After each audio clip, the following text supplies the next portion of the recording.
Yeah, it's August, baby. We finna run them bands up. This finna be cold next month. Oh, need that. And the sweatsuits drop right with it. We ready? We already lit. Oh, like we lit? We like a Bic? Mm-hmm. With a stick? And a wick. I think we should replace Kill Squad with Pill Squad. That could be our collab. Well, that's really like a collab of like. I'm gonna change my name to Perk That's Princess like me on too, me. so. Oh, I like that. That's very modern. Yeah.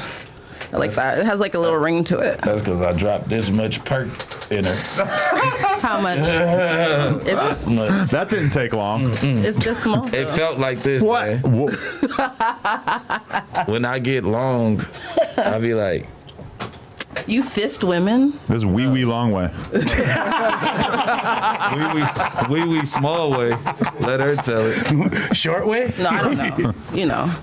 I like the anticipation better than the reality of most situations. So. Oh, really? That's how it is with every, like any woman who's like interested in banging famous dudes. That's got to be a constant reminder. Is like this is not going to live up to the hype. Yeah, I have a homie. I have a homie who's pretty famous, and he had been wanting to sleep with an equally, actually more famous woman than him for a long ass time. And when he finally got the draws, he was super disappointed. He said he was talking about Arby's, you know what I mean? Like, yeah, it was all biz ed. So sometimes it's not good to meet your hero. You know what it is? It's the same exact logic of why people are like, oh, fat girls give good top. Because they got to. They have to. They're fighting for survival. Whereas, you know, Kylie Jenner is Kylie Jenner regardless of if she doesn't give 110% in the bed. Yeah, exactly. But then again, this is why fat girls are so popular sometimes, because that extra effort may be more impactful than whatever genetics have provided you. And that would with. make sense why like top of the line rapper women get cheated on so often. Oh yeah. You know Every girl is getting cheated on. There's I men don't that care don't how cheat much for money sure. you got. Like, what are you talking about? Just imagine being rich and then hitting like another rich girl, but she got like brown stains in her drawers. And, like her bathroom is dirty as hell. Like she got all the money in the world, but like some days she might just come out without brushing her teeth. You know what I mean? Just like grimy. Is there part of you that wants to gain 100 pounds? Because if you do, you're gonna have to get way more serious about your top. No, you're right. But for some reason, apparently my top is like premium. It's the top seller. Yeah, we be telling girls that. We definitely be saying that. No, but yeah. What about in the act though? In the act, if you're sitting there like moaning and you come in under a minute, it's obviously it's pretty good. That means that he was trying to fuck you so bad that he already was coming when you put it in his hand. I mean, when you put it in your hand before you even put your lips. I was in a relationship for a while and he was like very serious about top. So like he taught me how to give top. So I think like I'm an expert. Practicing on it. Like he would grab the dildo and just like look, do this. You said what? We did what? No. Let me show you. Yeah. You see how no gag? You see that? He said, you don't understand. The good bitches know how to suck dick. Yo, Yeah, that's a killer TikTok right there. Like the problem with dating like a bisexual guy, and like he could like he'll tell you that you're not even top right. You gotta do it like this. I don't know. Date bi, or is it like for sure? Oh, so I mean that's the whole thing. You're bi, so you could fuck a woman or a man. But what are you if they have no gender? Bi. We don't go for that. I thought that's only because like girls that date bi men is like you snuck that on me. I don't think a man goes in there like, hey, I'm bi, but I still want some pussy. You know what I'm saying? I just hit a man the other day. Okay, and that's why Lena was so blown away, or not that she was blown away, but she was with her sister. I'm trying to remember the story correctly, but they went to like a baby shower, and it was a baby shower between a girl and a dude. And the dude reads as gay as fuck, but he's actually he's bi.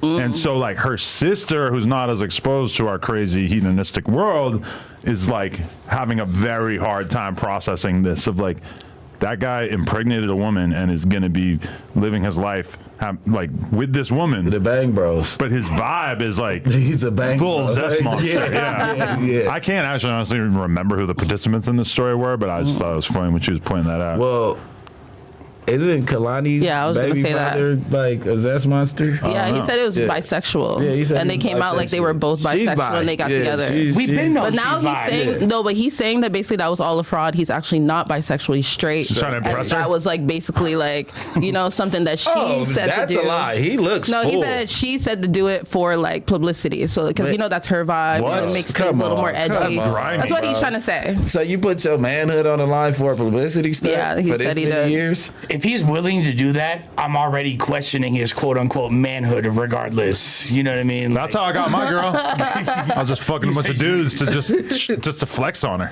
There you go. Like, check this out. Watch me bend the homie over. No, that's the ultimate shit. Order a coffee and take your dog on a walk with a random. No, if a girl could turn a guy from you go. gay, See, there you go. Yeah. goated. Think about what I was doing to him right before that. That's what I'm saying.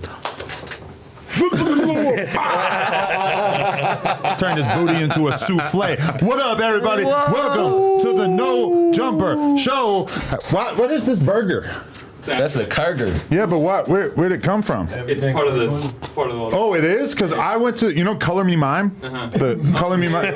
No, I swear to God, I went to that. It's like, for those who don't live out here or haven't been to one, it's like, Yeah. they have all these ceramic things and you paint it. It's and then for you, children, by the way. Essentially. sometimes, but Okay. it's for adults too. It's Right. not just for kids. I never had a job, but I used to work there for 2 weeks. You lying. Where? There's High one in school. South Central or what? It's right. It's in the in the backside in Ladera. Shut In the up. Ladera Really? Center, yeah. Wow. That's like it's a great place for like a date or something. That's wholesome. Yeah. How old were you? You're like 15. Yeah. Yeah. You're wholesome at 15, huh? If we go on a first date and I take you there, aren't you looking at me like I'm kind of like sensitive making- and thoughtful Yeah, and something ceramics and romantic? stuff? Oh my God. We're doing an art That's- project. I He's love not just that. trying to fuck me. I had fucked You gonna my fall for re-up. that? I had Take me to fucked my Boa re-up after. up. It's lit. I fucked my re-up up when I was 15.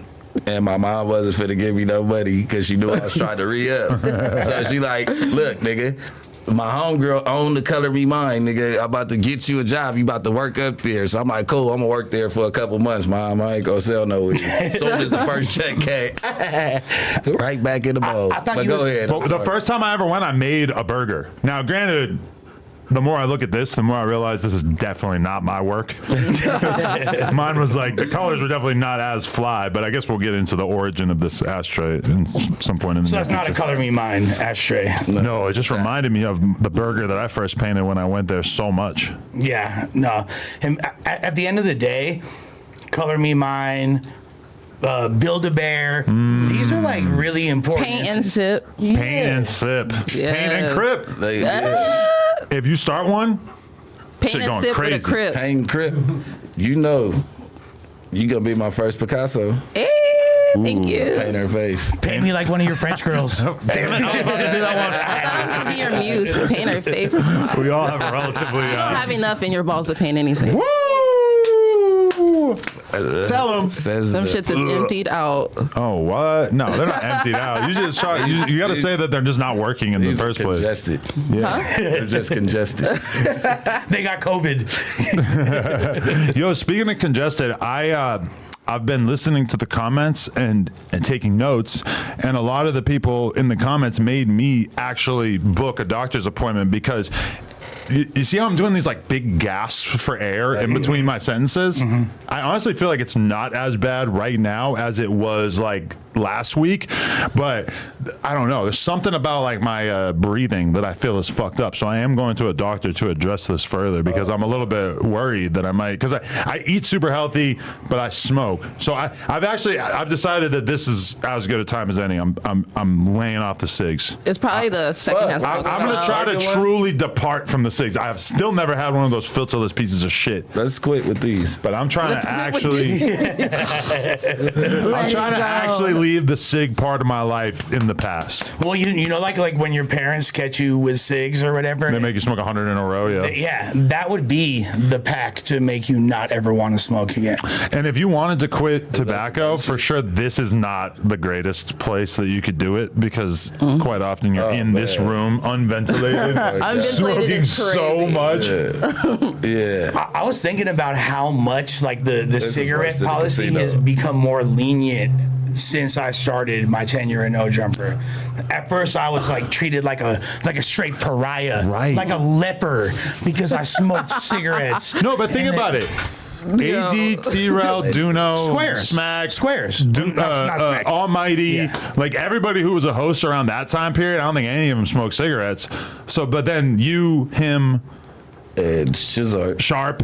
Bro. Let's give credit where credit's due. Yeah, he's the innovator. He's the chimney of No Jumper for sure. He is the chimney. He is for sure. He's coming down your chimney. Yeah. With a pack of parliaments. I talked to Rack for the first time on FaceTime. What was that like? We stared in each other's eyes. Pause? Yeah, please.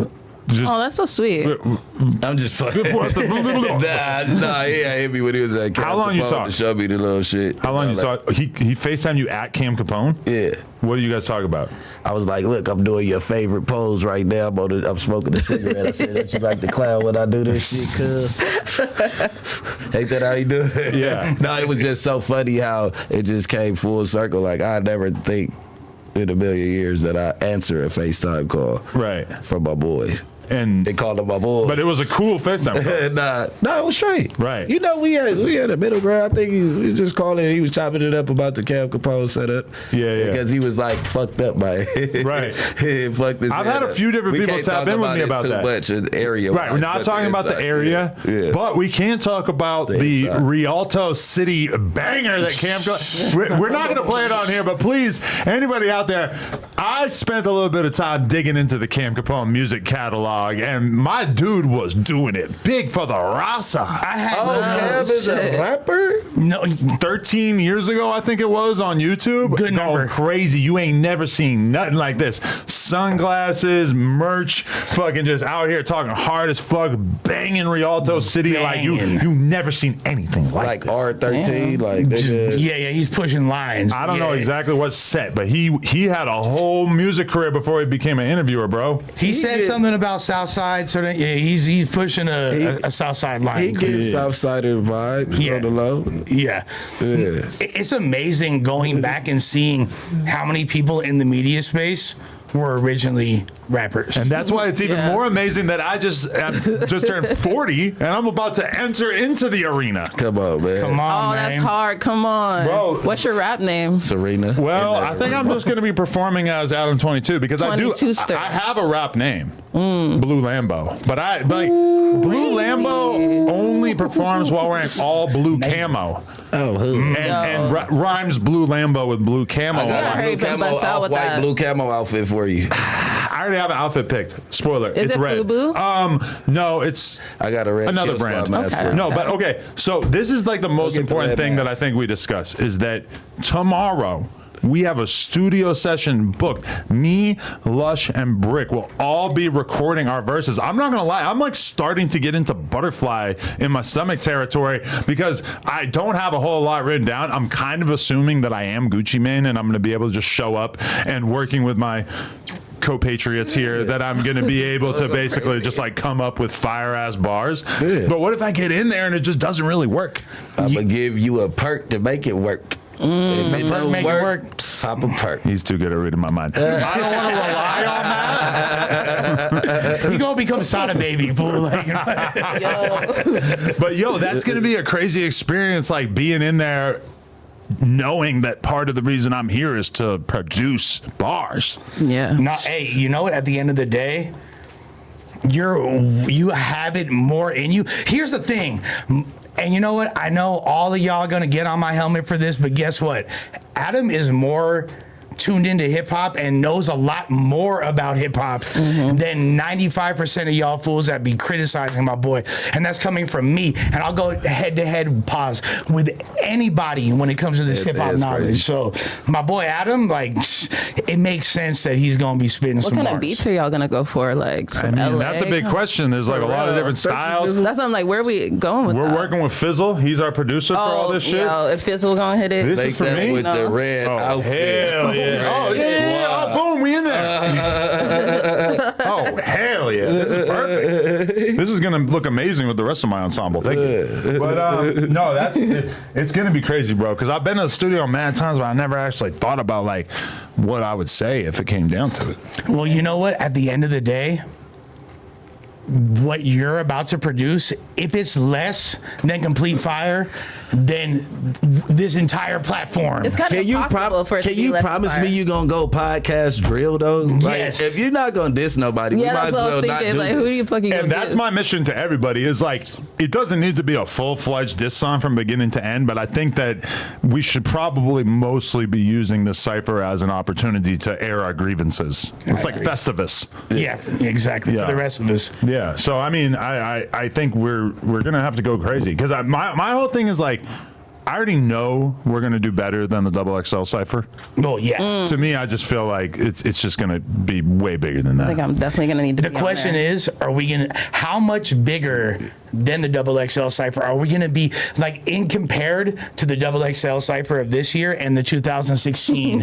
Where are we in that trajectory? You know what I'm saying? Like, about the roof. Will we be as legendary as Kodak and Cardi, or not Cardi, but Kodak? who the fuck Uzi, picked this etc.? sorry ass beat? See, yeah, I don't know if we can live up to that. Yeah, that's what I'm saying. So that would be like the alpha. Yeah, yeah. The omega would be. I think we got that. Yeah. I think we could definitely take that out. But then you know what the real crazy thing is like, we're recording our verses this day, and then my plan is to like schedule another day to record the other people. Mm-hmm. It's gonna be crazy if like what if we want to update our shit? What if we want to like, what if you hear Flacco rap and you're just like, oh, this was too much of a lyrical miracle. I need to re-record my verse. Well, that's why it's dope that we're going first, so we have the advantage. No, the person who goes last is who has the advantage, right? No, but then we could go back and re-record if we want to. If it's that serious. Telling the fans that we're not freestyling is diabolical. But no, it's really not. A pre-recorded I'm Cypher is freestyling, crazy. so. Yeah, it's freestyle. You guys can do punching. This is a transparent experience because, all right, let's just name the names. Bricc, Lush, Adam, Flacco, Suspect, Almighty. Sharp. You mean Sharp? You said Suspect and Almighty. Oh, whoops. Yeah. Don't forget Zan Suspect Princess. and then Sharp. I don't Zan know. be rapping though. Dude, My music's out there. It's on Euphoria. I know, I remember. But I just like, I don't know. I feel like we got to really like. I just did a song with Uno the other day. Shit goes crazy. How did that happen? I'm an artist. You They guys wanna were work just with in me. the same ketamine session or something? I think me and Uno It would be more of a Molly got session. back cool because of Zan. Yeah. That's how we got back I brought cool, Bricc right? to the studio. That Why day. were you not cool with Uno? No, we weren't beefing. I just was out of touch. Oh. I had seen him in like 2 years and lost numbers and stuff. For some reason, I went down the rabbit hole of learning about 1,000 Man Fani shooting at Yachty the other day. That's wild. You said who shot at Yachty? You don't know about that? No. You don't remember 1,000 Man Fani? Yeah, you were was in locked jail. up. Yeah. But that was a whole saga where like they showed up at like some event and Yachty was in the car with Coach K and like Yeah. Fani or one of his dudes shot at them. They shot at the professor? I guess. Yeah, I know, right? Yeah, that shoe said Coach K. That's Yeah, illegal. scandalous. I wonder if that's the only time that Coach K has had to Nah. deal I with that met sort of Coach thing. back in the G. I met Coach in the Gap. Oh, okay. Coach ain't no stranger to danger. That's what I was about to Shit, say. okay. Yeah. I don't You know, Coach come from Big Meech.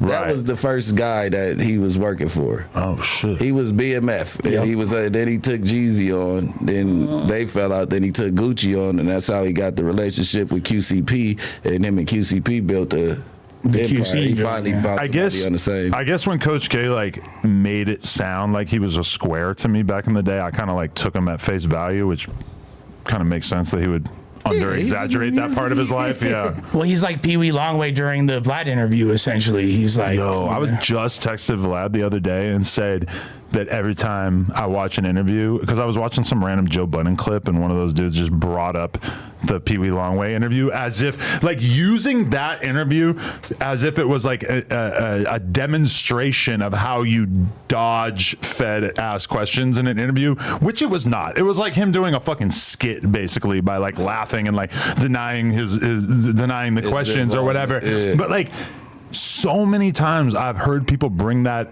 interview up and like mischaracterize it as if it was like a sincere attempt to like dodge those questions when it was obviously him like joking around and like doing an intentional troll in an interview. If anyone else showed up to do interviews like that, like if they weren't as charming as Pee Wee Longway, like the interviewer is going to just cancel the fucking interview.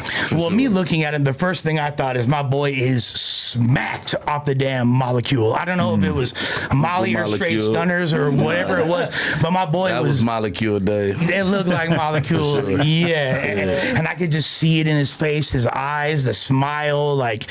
So I think that he was being genuine, and he was. Yeah, you're right. There's like a trolly atmosphere, but he did avoid those questions at an expert level. He's like, I just like the color blue. It's a nice color. We gotta get him down. It's a nice, he went crazy with that one. But in that sense, like he didn't not answer the questions. Right. The question of like, are you a Crip? He answered the question. He just did it in like a trolly, funny fucking way. Unindictable. If you really didn't want, but okay, even look at that in general. It's like, it's so unbelievably obvious if you listen to his music, he's a Crip. What's the difference between him portraying it in every single fucking song versus him denying it in one interview? That interview is not going to save you, Pee Wee. I'm sorry. It's not about the interview saving him. I think it's more like, wow, he looks so much cooler than the last 50 people that got interviewed. So it was a skit. Yeah. Is what you said. Essentially. I guess what I'm saying is that I've done infinite interviews in which the person dodged questions about their criminal behavior or their gang affiliations, but did it in such a way that like they didn't turn it into like viral content. They didn't like intentionally make it a viral skit that basically also proved 100% that they were the thing that they were being asked about. Like there's a very subtle way to go about it. Pee Wee Longway didn't do that. He did it in a way where it was intended to be funny. For sure, but also like at that time, Vlad being the feds was like the #1 narrative. True, yeah. In YouTube. So it's like he literally just capitalized off that moment. Like, oh, okay, like watch me flip it in a different direction. And I would like to say at this moment that I would like to shout out our sponsor, everything420.com. Let's empty out all of these packages and take a look. Yay. This is the kind of stuff that is available from everything420.com, and I implore you guys, please Banana berry. Consume edibles, smoketh whatever thou want to smoke. And I'm just going to fill you in that everything420.com is a great place to get top brands like Cookies, Cake, Death Row, Stizzy, Tyson, and more. Their products include top shelf flower, magic mushrooms, mystery boxes, bongs, pre-rolls, vapes, edibles, and cartridges, plus curated mystery boxes with great value. And they have all kinds of products at a super low rate of $4.20 each. They have high quality, affordable glass and smoking accessories. The glass is actually 30% off right now. Shout out to Scante. Shout out. Well, that is a different pursuit that we're going to talk about everythingmeth.com in the future. But the current sale is fast. They do discreet shipping from Dallas, Texas. All forms of hemp and Delta products with COA for authenticity, and you can get everything you need to smoke in one place right from your couch. Lighters, grinders, bongs, flowers, bong cleaners, and ashtrays. And it's just a great place. And they even gave me this thing, which I'm very excited to get involved with, this custom torch with a stoned Homer Simpson on it. That's fire. And man, these cereal crunchies are another favorite of mine. So shout out everything420.com. We've got some other surprises coming from them. Please run their analytics up, everything420.com. Let them know that the No Jumper Show brought you in. And this shredder is a magnet, by the way, which I've never seen before. It's magnetized. Like, it's very dope. Do they have a store in Dallas, Texas? I'm not sure exactly how that works, but I do know that they have Munchies jelly holes with red cherry punch. Damn. Ooh, that sounds crazy. Put that shit down. Flavor. Come on now. No, what I did was Adam didn't see me. I took one earlier, broke it down, and put it inside my blunt. That's what I heard. Oh, for real? That's why it's purple like that? That's crazy. Yes. Oh, I like it. So, Zan, give us a little life update. What have you been up to? Well, I've just been obviously creating a lot of music and stuff like that. Like, I'm secretively like one of the most dopest artists. Like, I'm about to bust out. What's it going to take for us to make the rest of the world see that? They just gotta give Zan a chance. Yeah, just gotta give me a chance. She ain't. Really? She got a drop. Videographers hit me up. Yeah. Everyone, you know what I'm saying? That's really what I need right now. I need some videographers, dope ass, like, edgy. That's all I need really right now. Honestly, to bust out. Cause She's like a trippy blue. Trippy Blue. Yeah. I went to Kanye's party the other night. That was lit as fuck. You got fucked or what? Unfortunately. Wait. What was Kanye's party like? Was there a lot of nitrous going around? There wasn't actually. I was confused about that. He's trying to beat that rap. Publicity stunt. That's in the cool room. You gotta have access to the drug cool room. Yeah. There was no room because it was like just a warehouse. Wait. Literally just an open. Did you see him? Was he there? Yeah, he was right there. It was just a big empty warehouse? Yeah. With drinks, I'm assuming. And Yeah, there's drinks there. There was drinks. There was Coke. a lot of girls there. The Pepsi or twins, Coke? Of course, were there. wow. Yeah, it was lit. You didn't see anything good go down at the party? All the time was there. No, I just met a lot of women. Who are the That twins? was the best part about Kanye's party. Like all the girls there were just a vibe. Like Is her mic on? Yeah, I was wondering. No, it's not. oh shit, yeah. Oh. Anyways, everybody was a vibe. It was so many girls. There was like a lot of girl togetherness, like us dancing on each other, vibing. I have like a whole new set of girls I'm kicking it with now. Like you know, Oh, you gotta really? switch them out seasonally. Can I tell you an embarrassing Zan Princess story? Tell me. From a party? Okay. Okay. I'm leaving a porn party a few weeks ago with Lena. We're going out to grab the Uber outside the party. Another Uber pulls out, drops off two girls. One of them emerges from the car. I make eye contact with her. I'm sober. I was smoking a little bit of weed, but I'm like sober. And I say, "Oh my God, Lena, you know Zan Princess, right?" Lena kind of like immediately gives me a look that is like, this is not Zan Princess, you fucking idiot. So Thank you, Lena. this other light-skinned black woman who kind of looked like you, but the more I looked at her, the more I was like, whoa, what the fuck is wrong with you? This doesn't even look like her at all. She was looking at me like she knows who I am. She's like, oh, hi, Adam. Like she's like hyped to like meet me, but also seems confused why I'm calling her Zan. And at some point, she just kind of like wandered away. But man, I felt like a fucking idiot. Yo, would've that's been like, the "Ah, worst. Best of us, bro. But I love that though. Like at least you're like not past hollering at somebody first, even though your importance level is up there. You know I mean, what I I mean? thought it was you. I thought That's it was pretty somebody cool. I'd been around like 1,000 times. Yeah, So I because was like like, normally I don't even like try to shout people because what if The last time we went to a porn party, I think Zan was the real Zan was actually she there. was there. Yeah, Yeah, was you her. were like, oh, porn, Zan, titties. Like I'm kind of mad I didn't You're go to not that wrong. porn party. Shit, Yeah. I love porn parties. They always convince me that I can't invite anybody, and then I get there and realize I could have invited whoever. Yeah, You need and it's to- like jam packed. You need to fuck more on camera too. What do you mean? Do you do any of that? No. I'm like right? more on camera. Like where have you seen me fuck ever on camera? He has so much sexual energy for you. We just need to talk about it. This is what we do. We kick love it that. every I love day. that We haven't energy. kicked it in a month, but We kick it every day. This is what We the haven't kicked it in a month. nah, because I've been like going through some like shit. So I just So it's kind of like after Gordy.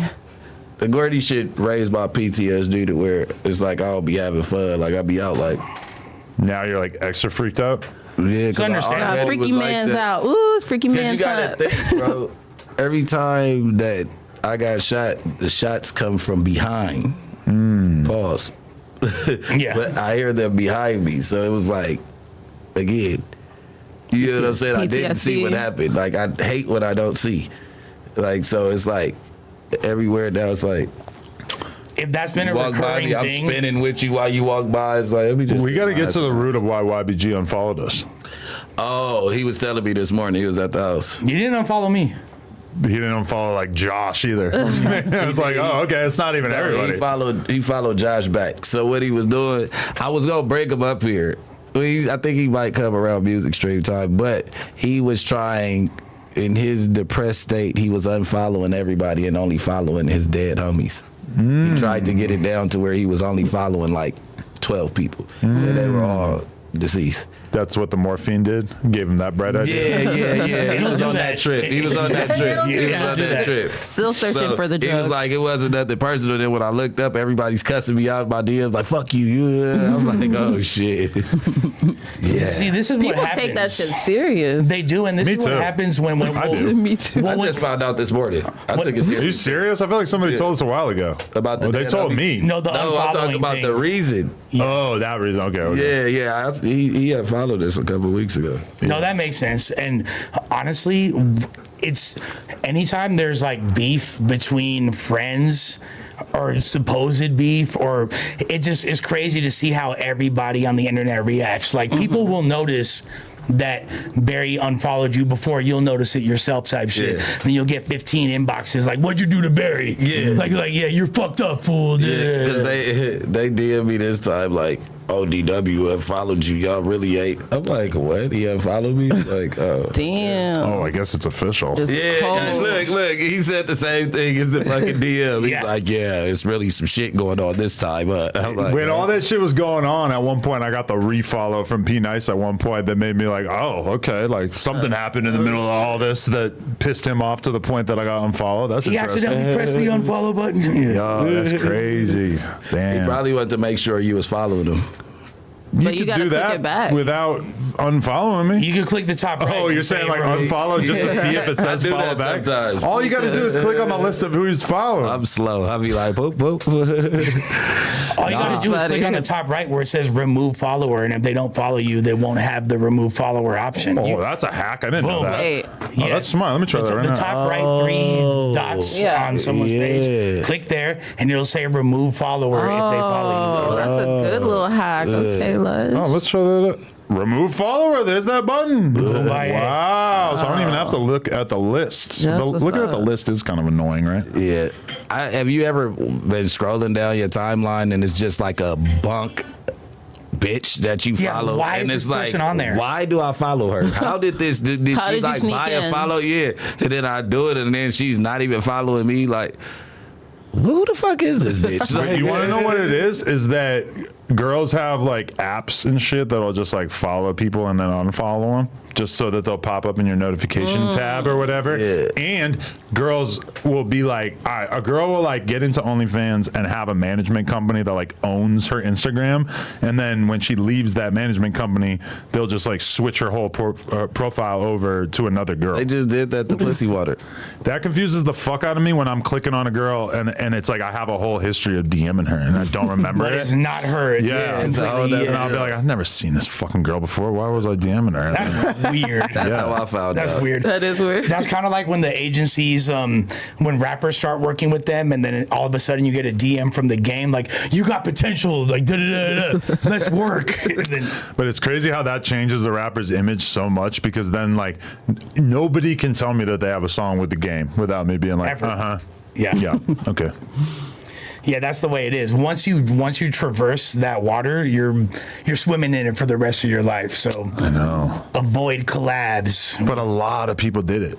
Yeah, a lot of people did that shit. What, selling opens and shit? Basically, like, there's this company that would kind of take over your Instagram and like communicate with all of your fans. Like, do posts. You want to get a feature from me? Yada yada. It would basically just like use that as the starting pad. That company a little bit. You might, yeah. It basically will be like, I need one. Doing anything possible to try to get you to give them money, basically. Which is kind of like what a lot of the management companies do when they run a girl's OnlyFans. Yeah, then they hit you back like, you broke motherfucker. You out here begging for money. Like, what are you talking about? Like, oh, my promo team's in your Well, but there are OnlyFans management companies that will take over a girl's OnlyFans and basically like ask the dudes for money so much in the DMs that they'll get like a lot of unfollows and unsubscribes, but you will make more money in the short term from those subscribers. But I know a lot of girls who've like switched management companies and then seen their number of followers plummeting and then they fucking switch back or whatever because they don't like the reality of that being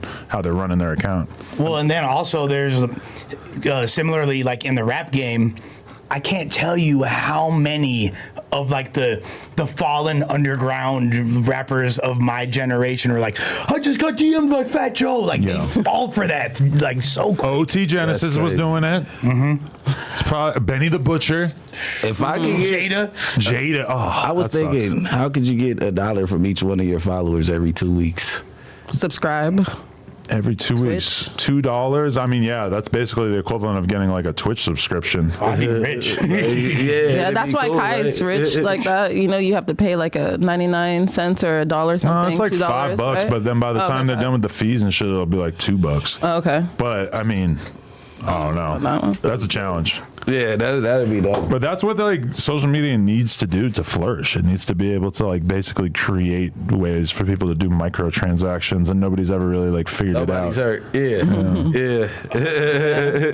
Yeah. If someone should figure it out, it would be Spotify, who's giving a fraction of a cent per stream. So they should have, I'm a Spotify defender. I feel like they're probably giving out as much money as they can afford to give out. Yeah.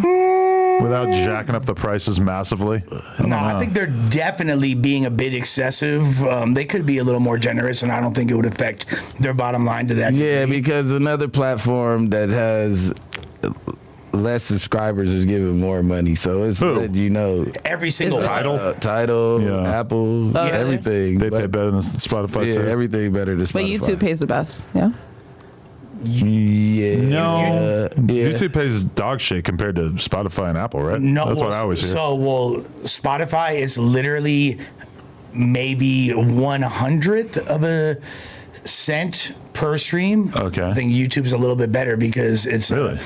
Because you get like a few dollars per 1,000 views, essentially, right? Like, Spotify, at the most 6,500 per billion. But that's like the content creator, whereas like if you just have the song, well, I guess just now we've gotten to the point where you can like split the revenue on a video with the creator of the song.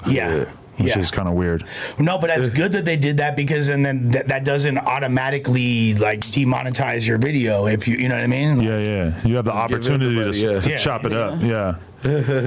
Fuck no. Shout out to Bricc. He inspired me to quit my job and spend my life savings on perks and lean. Yeah. Shout out Vec Come TD. on. You said the right thinger. Shout out to Bricc. It's not that serious. Jesus Christ. That's a beautiful. I'm glad that you helped somebody see. Yeah, I can't see the Bricc been backing up off that shit. Yeah, I've kind of felt that, but I didn't want to like count my chickens. You're not really on it like that. Yeah, I'm trying to gain like 15 pounds, then I'm back. Yeah, I'm worried about Zan. I'm worried Zan don't got good coochie. The dog is staying away from her. It's because I got 4 other dogs, so But that's like a reason for him to be all up on you, right? No, he was grouchy. Remember, I brought the girls. He was barking at them. Yeah. He might be gay. That's why we have a no dog policy here. Well, I didn't know that dogs were like particularly like choosy of the pussy that they got. They seem like down for the get down regardless. Definitely. I've seen all kinds of dogs bang human females. Anyway, I'd like to shout out our other new sponsor. Shout out to Don Londres. Ooh. This is our new alcohol sponsor. If anybody wants to tap in, take a shot, and let us know what you think of it. I've got word that it tastes incredible. It does. Word on the streets that this stuff's amazing. I started to crack one open yesterday. Yeah?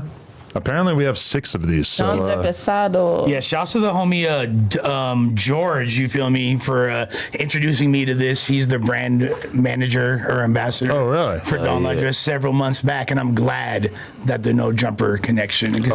So shout out to in Dre comparison to tequila, before we take a shot, what do you compare it to? This is tequila. Yeah, it is tequila. No, like the Reposados, because it looks like so it's like smokier What's tequila. the price point? What is it? What does it taste like? What brand do you feel like it reminds you of? I'll be honest with you. This tastes better than 1942. Oh, 1,000%. What about Clase? I prefer. Look, this is one of my favorite tequilas. Okay. I'm glad when I came through. You could ask Josh, and I seen it on the table. I was like, oh, you got with my boy George. Let's get it cracking. You feel me? Because I'm not 100% sure on this, but my quick Google says $50. That's a low price point. That's pretty good, right? That is pretty decent. Their juice and it's a pretty ass bottle. That might not be official. Check it out in stores if you'd like to find out. But okay, are we supposed to do a taste test right now? Yeah, I think we definitely should. All right, let's do this. Let's get into it. Also, I'm wearing a funny shirt today that I found in my closet. I just want to point that out. Ghostface Killer. It's got the Scream mask all over it. You should have let some more chest hairs out. Oh, we can definitely do that, Bricc Baby. Yes.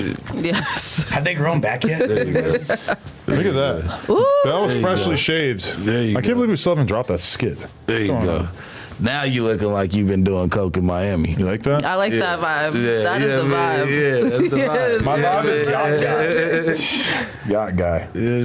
Yacht guy. You're definitely on a boat right now. For show. Speaking of boats, why'd Yachty hit me up and basically accuse me of hating on him?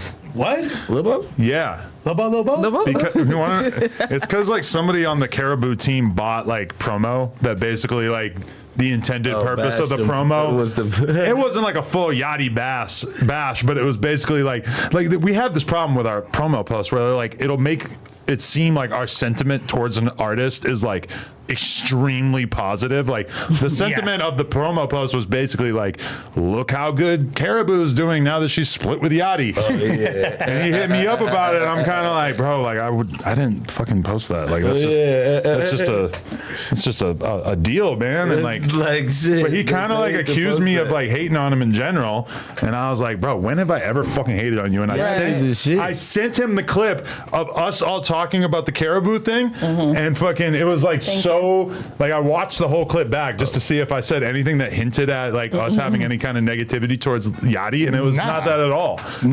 I was like, you're the one fucking rapping about me, buddy. He's got a fucking lyric on one of his songs saying like, let somebody fuck their bitch like no jumper. So I'm afraid that Yachty might have to get some bars in the Cypher. Damn, let me find out. Listen, anybody, all my clouded up friends, their head is on a platter, and my loser friends too. Actually, you know what I was thinking about? The other guys that people probably expect me to spend a lot of time in my verse dissing. Yeah, I might just not, because I don't feel like that brings any attention to it.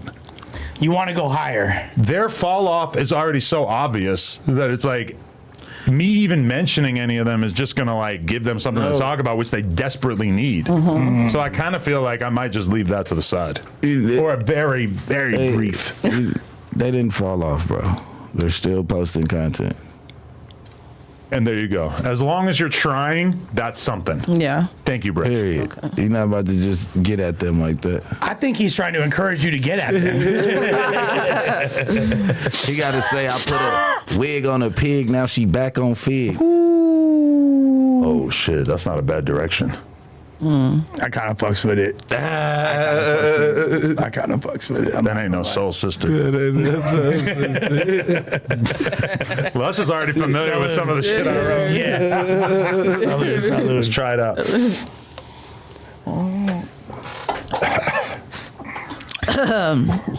That tastes like me getting drunk. Yeah. I wouldn't say it's smooth. It's definitely like, let's get fucked Well, up. have you had reposado before?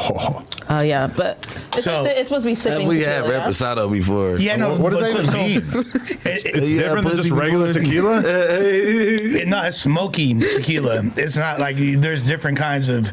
There's Blanco. There's different flavors. What's that other smoky one called? That's mezcal. Mezcal is super smoky. I swear, mezcal has smoky, a leather. like, It it's ferments in a like leather whiskey or Right. It tastes like bourbon. Yeah. In that sense. That sip I just took makes me want to get fucked up. There you go. I can't do it. I mean, I gotta go home in an hour and 20 minutes or so. Or so. Or so means it could be much, much longer. Yeah. But I don't think you guys are ready for like, this is going to be a whole thing, bro. Once we get the Cypher done, we're going to shoot the video. But the video will just be like afternoon. But I'm still like, I don't know. I'm pretty geeked. Like I've been kind of like mentioning it to a lot of the rappers and shit, and just being like, bro, like I'm like you now. I'm like you now. Like, I'm doing the same shit you're doing. You're essentially like Joe Rogan when he's talking about comedy with his quote unquote fellow comedians. Yes, there was only 250 of them left. Yeah, there's only there's only 250 on left Earth in the world that we'd want to hang out with. Yeah. I'm like, I think you need to open your mind about who you'd be willing to hang out with, because there's probably a lot of fucking funny dudes that aren't currently hanging out with you. Well, the best thing is every time he does that with another comedian, they never fully like acknowledge or co-sign it unless it's somebody directly from the Joe Rogan orbit, unless it's like a Tony Hinchcliffe who's like, oh yeah, I know you've been working hard on your material, but you know what I mean? Like, you know what it is though? It's like as soon as you reach a certain level of popularity, they start trying to take you down, and we're seeing them do like a full court press on Mr. Beast right now. Oh wow. And ever since that Joe Rogan special came out, I've been seeing a lot of people trying to like stir that narrative of like, oh, this is the end of Joe Rogues. It's definitely not the end of Joe Rogues. Nah, because they don't. Because okay, the difference between Joe Rogan and Mr. Beast is that Mr. Beast hasn't been canceled. Joe Rogan's been canceled enough for his, political leanings and the conspiracy stuff and the N-word stuff or whatever. Over. He's already like proven that he's basically like impervious to all that shit. And now we've never seen anybody try to come at him with some like real world offenses or whatever. But if it's gonna be like, oh, we're canceling you because your special's not funny, well, they're primed and ready to make that narrative stick. Well, look, okay, so the people forget, like you said, the very first episode of the Joe Rogan podcast, what did he do? Drop the N-bomb. This is true. The first episode ever. Cracking. You like, What did he say? fuck it. he was like, Hard R? no, not hard R. Oh. He like he didn't do it like in a way that was supposed to be offensive so or he whatever. say it at But home people type were still, shit. you know, people going to trip regardless. I don't think it's so. a problem, Where like Joe- especially Joe- like where you like grow to up an at, extent. cuz? Like Where it's you just from? more like as long as it's not said. You don't think offensively. white people saying the N-word is offensive in any way? No, I think like You gotta it's stand how on you that. do it. It's more. It's, You this is from how Canada, it is. gang. No, it That's isn't. In the- Atlanta, I've literally So- grew up around white boys who argue with each other and call each other nigga. Like not cool. there's not a black person around. You know what I That's mean? not Like cool. so, it's like how I'm not saying it's cool, but what I'm saying to you is it's like. They grew up in the West Side, like they're saying If nigga. they grew up, it's that's like, only But Joe thing. Rogan is not from He the grew hood. up in Not, the West but I Side. think, but and she. Let's Hispanic get the dudes do it pass. too. It's just kind of like how you say it. I think Right? the worst is Yes. when you hear like maybe like a white 'Cause you get my pass. girl say it. Like some white dudes. You just like, called yourself a white girl? No, when you hear a white girl say like nigga or Yeah. something like nigga shut up, and she talking to her man and he's a black dude, it just Ooh, feels that sounds weird. cool. You know You're what I painting mean? a good She picture get a right there. pass, Sounds like a lit Yeah, bitch. she get a Sounds pass, like too. be Yeah, nasty. Okay, so she She get a should be pass? able to say nigga before anybody else because she got to put up with that nigga shit every day. Like So this that's is what that I'm saying. nigga shit So right you're here. saying that Like, if you've had a black dick in you in the last 24 hours, then you've got an N-word pass? no. If you N-word had a has black- changed from if you had a black nigger dick to in you, nigga, which means man. That's what I think. Look. I think nigga means man. look, So when you describe a color, you have to but you have to be like, oh, it was the Caucasian nigga, it was the white nigga, it was the Indian nigga. That's how we talk. I do We'd feel be what like, she's saying, though. oh, it we was the say Spanish that. nigga. Did you a nigga? He's always No, trying to like, get me to we say the always- N-word. No, Yeah. Always. Say it. so those white niggas over there. Well, if you had worked for Joe Rogan, this wouldn't have been a problem. Like, he would've- Yeah, if you say those white niggas, then what? But the thing is this: Those fucking white niggas. You can say that. You can say that. I'm saying, but I if just you shouldn't said say it in that- general, yeah. But if you said fuck the white niggas, what the fuck can somebody say? They can say he dropped the N-bomb. Like that's a fucked up. I like that's that. a fucked up. It would like be, that. it I would like be that. challenging to see I somebody need get people- canceled for that. I need Yeah. people I to like stop that. going backwards. Nigga means man now, okay? We changed Man. it. But- It doesn't mean No, as far as the female, means if dude. you are in a It means relationship, dude, Yeah, it means literally. dude. It literally means dude. yeah, 'cause, she like, gets lot the of people. pass if she's in a relationship with a black man long enough to where she's put up with multiple nigga transactions. No, Yeah, I like I mean, to see other 9 cultures times out of argue 10 with she each other grew and up say with nigga. niggas. I just So like it can't you be get like what a I'm saying? square, like collegiate black dude. Then it has because you said your qualifier was. No. It gotta be a nigga. Yeah, he got She gotta be damn near inhaling the fumes off the crack, getting whipped up in the kitchen. To say Yeah. you know what I'm saying? You're saying that all black men are What cooking the crack? fuck are you saying? I'm just saying. I get what he's You So saying. get it what can't I'm be saying. from Alpharetta talking Yeah, about she gotta damn near be in the trap with you, like nigga. When you Let's said- get up out of here, nigga. when- You tripping? When he said smelling crack smoke, I damn near felt oddly qualified all of Gave a you a sudden. shiver? Hey. Yeah. No, but the thing is this. So beyond Rogan doing that, I think one of the main points that I've seen a lot of people in the reaction to his stand-up make is, okay, so Rogan, you built your own comedy fortress, essentially. You have your own venue in Austin. This is now like, this is called the Comedy Mothership. This is the epicenter. Which when of you're comedy. when you're in Austin, it is right front and center, like on the, 6th Street, right? On 6th Street, where Yeah. everybody's going to get drunk. Where I myself have gotten drunk and brawled outside of there many times in my youth. It's right there. E6. You cannot miss it. You do not have to go out of your way at all. It's right there. It's kind of crazy. Yeah, a couple so fades. you go right Oh, there, yeah. and in Like order to 10. even attend the Comedy Mothership, it's like a 4-month waiting list. So all the people that go, I heard that too. Yeah. so basically, it's the Joe Rogan fan club. So he hasn't done a comedy special since I think 2018. Something like It's that. been like 6 years. So the last time, so for the past several years, you've been honing new material. Every time you perform, it's in front of an audience that fucking loves you. The intention behind this whole endeavor of his was, we don't want comedians to ever be in fear of being canceled. We want you to be able to talk whatever shit you want.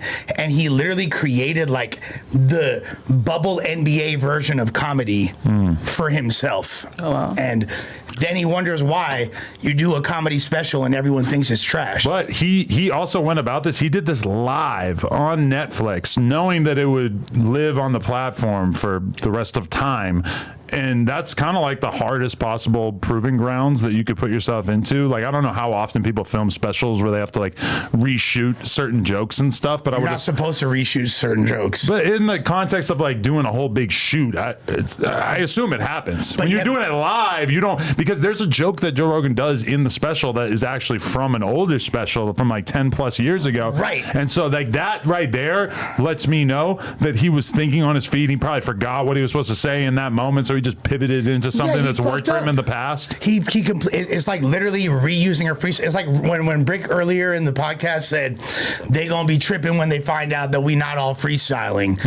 I'm gonna tell you idiots like that don't understand this. I would say there's almost nobody who doesn't understand. No, but there are still people. Because if you've watched a episode of the Joe Rogan podcast, you've heard him go into extreme depth about how long he works on a comedy special before he puts it out. I wouldn't have known that if I hadn't heard him repeat that hundreds of times over the years. And that's kind of the biggest issue with this whole thing. Yeah. That, like, literally the fact that it's the way he talks. He talks like he's still, you feel me, like Big Papa Pump, you feel me, swinging his dick around for comedians. Oh, you need to be like this. You're not a real comedian, blah, da, da, da, da. Like, nah, fool. Actually, is that supposed to be for you? No, I'm not. You're not a real comedian, to be honest, like that. You haven't been active. You might have had a past. And here's the fucking nail in your coffin. And I love Joe Rogan. But by what standard can you say that he is not a real comedian? He might not be a funny comedian. He's not an active comedian. He doesn't. You don't think he's like out there doing sets as often? But we don't know. He's doing that within the context of his own club, right? Getting his money. Yeah, exactly. So we're not hating on Joe Rogan, but let's call it. This would be the equivalent. This is like when fucking Melly Mel was like Eminem's whack and made the worst diss track of all time. Because it's like, bro, you're in no position to call out Eminem. Eminem's contributions of the even though you're an originator, Eminem had more years at his peak than you did. You know what I mean? Like, you have not contributed as much to the culture at this point as it. To me, Joe Rogan is someone who I've seen him perform live doing comedy. I've watched his podcast more than like almost any other podcast ever. He's someone who I, in many ways, feel like my podcasting career is thanks to him, because I was really primarily influenced by him early on. All that being said, I feel like he needs more people in the room that are willing to be honest with him and critical about his own style of comedy, because I feel like there's a lot of things that he needs to scale back that just aren't really working for him. And it feels like he intentionally avoided doing the stool humping in this podcast, but the weird wrestler faces and the crazy jacked like jazz screaming into the camera. I don't know. It's like in the past when I've seen him do stand up, Jack like jazz. I didn't think he was funny. I've never really thought his stand up was funny as much as I appreciate him as a podcaster, but especially as you get older, being that you're well into your 50s, it's like you just need some like young minds in the room to help be critical about what you're doing, because so much of that special just feels like he's just retreading ground that is so tired from a comic perspective. Like, it just feels like a bunch of jokes that I read on Twitter like 4 fucking years ago. And it's just like nothing new has been added to it. And in addition to that, it's just like, I feel like he could just use some like tips from a younger crowd who's not afraid to like tell him what's really going on. That we don't watch white comedy specials. I didn't even know he did comedy. I didn't even know he did comedy. Like, I'm not gonna cap. I don't know. But I do like watching his podcasts and stuff like that. All his conspiracy theories. I bet all those Austin White comics behind the scenes talk about how they don't think a lot of the big black comedians are funny. They probably do. You think? No, they take material from them for sure. I think they jock a lot of the black comedians, unless it's like Bill Burr or like a upper tier white comedian. Bill Burr is as funny as any black person in in the world. I'll say that. He gets his respect beyond what most people get. Listen, I don't know him. If it's not like one of those dudes from like Superbad or some shit, like no, trust me, I get it. What's his name, Seth? I'm watching Eric Andre. That fool's not white, by the way. Movies. Now, white comedian movies, I'm watching.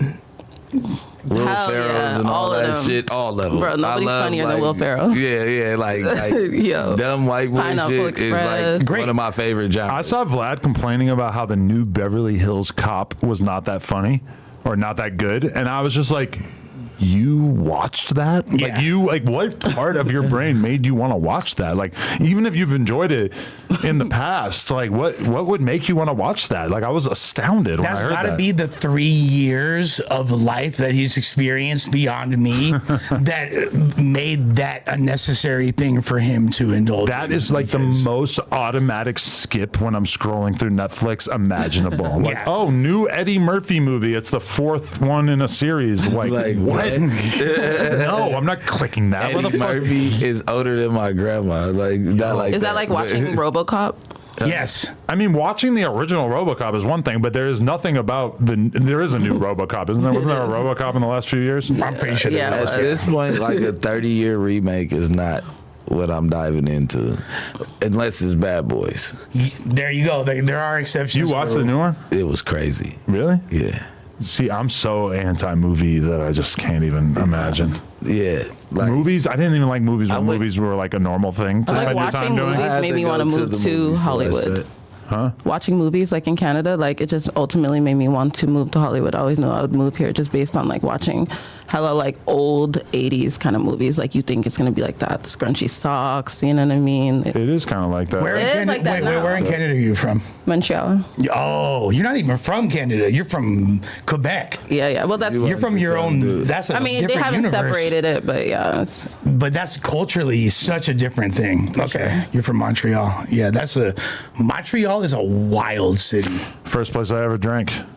Wild city. Because you can drink from 18. So I was like 15. Yeah, you could drink it when you're like. Yeah. We had to get some guy to buy it for us. Yeah, but here you go.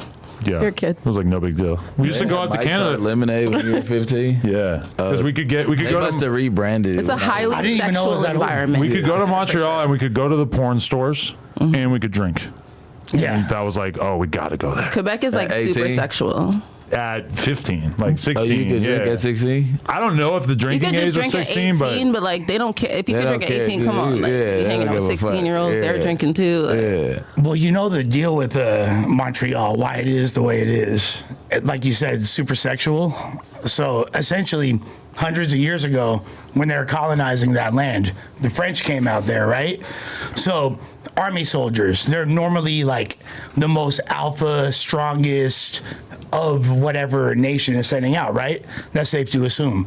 It's the army soldiers, right? So you get all the top alpha, big buff dudes from out there, right? They're going out there. Not only are they colonizing, so they're making babies with all the natives that they're taking over and all that shit. But then at a certain point, the French government, you could look this up, decided, you know what? I think the soldiers might be lonely. Let me send the 75% of the top prostitutes of France over there to satisfy the soldiers' needs.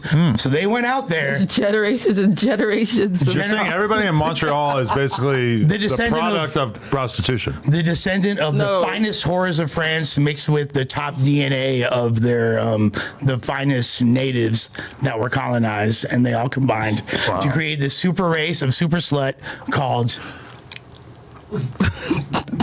Canadians. Quebecois women. And no disrespect to y'all, but if I'm wrong, I'm wrong. You know I'm not wrong. I would like to ask. No, I'm not wrong. Who here would like to indulge in a munchie, a double rainbow munchie with me? A double rainbow munchie. I'm about to dive in and sample the wares as long as we talk about everything420.com. Yeah. Listen. Get slumped. Delicioso. I'm not eating rainbows with you. A double rainbow. It's crazy because my mind didn't even go there until he said it. I gotta keep these away from my kid because she loves rainbows. She always wants to tell me a rainbow is her favorite color, and then I tell her rainbow's not a real color, and she's not feeling it. Ralphie wants mine. Ralphie over there is having a whole conniption fit. Yeah. Has he met a lady? He had his shit cut off. Oh man. I never had the joy of getting to see him pipe son. Damn. Sucks. Well, usually, like, I just go to the place, the guy jacks off the dog and, like, puts it in a bag and then inserts it into, like, I've never seen him actually. A guy jacks off a dog? Yeah. Why's it gotta be a guy? When I go, like, breed my dogs, like, there's a guy that comes and, like, it's his job to jack the dog off and, like. Wait, he comes or the dog comes? No, he has the dog usually because I always have females. Does he wear, like, a glove or anything so he doesn't have to, like, directly? Yeah, he wears gloves. My dog's dick, I barely even see it. But, yo, it comes out. It's fucking insane. And then it just sits there out. It's wild. The boner. Yeah. It's like out. What do they call it? The red rocket. Studding them out. Yeah, red lipstick. Yeah, stud. Red lipstick. It looks like lipstick when it pokes out. Yeah. That's the Yo, stop. All right. As long as we're talking about some bullshit, we've already analyzed Joe Rogan's special. Let's talk about this punk motherfucker. My new op. New op pack just came in. Oh my god. Compa Raider.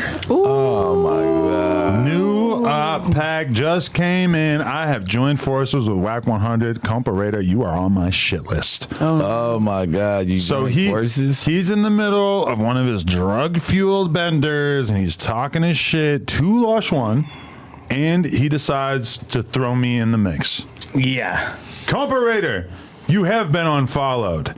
You have been blacklisted from this building, and you're a dickhead.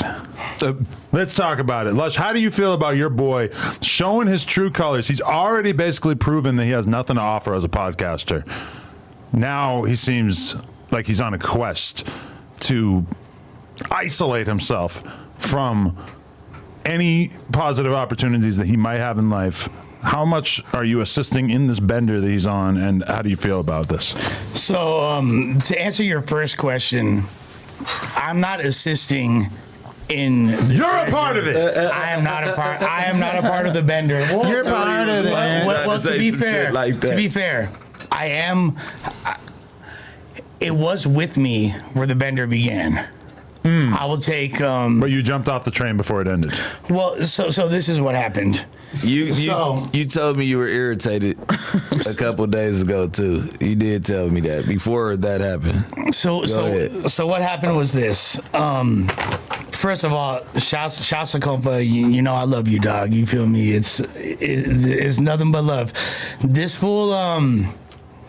So we had cracked a deal. I had cracked a deal like a couple weeks ago with the studio that was interested in or now is actually gonna be basically this dude that I don't want to say too much about who he is or whatever, but he has he's in the cannabis industry and took an interest through a mutual friend in the content I was creating. Was like, I want to help this guy, So he put up a bunch of money for me to get a whole warehouse and a studio and all this shit. Instantly, I'm like, you know what? Let me show my boy Raider that I take what we're doing seriously. Because sometimes I feel like, despite the fact that there's been numerous times on this podcast since his departure where I've tried to take up for him, tried to push his line, make sure like he would have additional opportunities. Even though deep down inside you know that he's a J-Cat and he's basically going to fuck up any opportunity that you give him. Well, and here's the thing, like hoping that he doesn't. Is it more like he doesn't even need the opportunity you're giving him? Well, he doesn't need it in the sense that financially he's straight. So that's why you don't really beyond straight. Yeah. This is my life. This is what I do. This is, you know what I mean? Like, media or anything adjacent to the hip hop space, this is where I've been existing for the entirety of my quote unquote adult life. Yeah. You know what I mean? So it means a lot more to me than it like I'm dependent on this. He's not. That's another conversation. But he's allegedly got money from sushi and weed. Correct. And I'll be honest with you, sashimi. I've never seen almost anything that really made me feel like he was doing anything involving weed on any sort of consistent basis. Well, I don't know. Look, maybe there's something going on, but I have no idea. He's a successful entrepreneur. Never seen him roll up a sushi roll. He is not a weed smoking guy like that, but he's a coke snorter. Yeah, he's a J-Cat. And I love my boy Raider. Y'all know I love him. You know what I mean? Like, I wanted to show him, despite all the times, and you could speak up to this, Adam. Like, there's been multiple times where I've wanted to help provide Raider with opportunities, and I don't want to say to the chagrin of No Jumper, but against the general consensus and popular opinion of No Jumper as a company and the audience as well. Right. I mean, is that fair to say? There is a surprising chunk of the audience who seems to appreciate him and have his back, despite the fact that, in my opinion, he is probably the worst podcast host to have ever graced this podcast. I don't think. I believe that, and I challenge anyone to tell me someone who's worse. There's a few people worse. Yuri might be a worse person, but as a podcaster, I found Yuri to be at least somewhat coherent. He is a worse person. I agree with that. Right. Maybe the worst person. He very well might be the worst person. Sign up for your blowouts. We've got blowouts on deck. We've got a special program, $180 per month. You can get 4 blowouts. Some blowouts. It's crazy. It's a thing that they do to your hair, I guess. Allegedly, apparently. I might Riley. You might have to drive north. Yeah. Yourself a blowout. There you go. Up there. There you go. Like at the dry bar blowout. There you go. You know I used to date white girls. With that being Kind of said, sad though. The dry bar. With that being said, I like so I had got this situation cracking, and I was like, Raider, let me show you what I'm able to help provide for us. You know what I mean? Got the shit locked down. Things are going great. Literally within 20 minutes of us leaving the Ritz-Carlton after getting this deal secured, this fool's like, let's take a shot. Let's go take a shot. And I'm like, no. And you could ask any of the people that were with me. You know what I mean? Like, take a shot. Take a shot. I was like, no, it's not time to take a shot. Let's go take a shot. This has been like, so to keep things in perspective, this is 3 days after we'd been on hiatus for 3 weeks without potting. So we'd done a couple halfway decent pods, wound up getting a deal from a situation that I leveraged, and already then, when we're having conversations now, I understand this might sound like a little bit delusional to a lot of people, you guys included. So feel free to start fucking laughing, you know, as soon as Chad say you sound like Lil Woody. Listen, so I feel like the camaraderie and the on-screen chemistry that me and Raider have has a very high ceiling, and there's a lot of applications where it can make sense beyond just the podcasting space.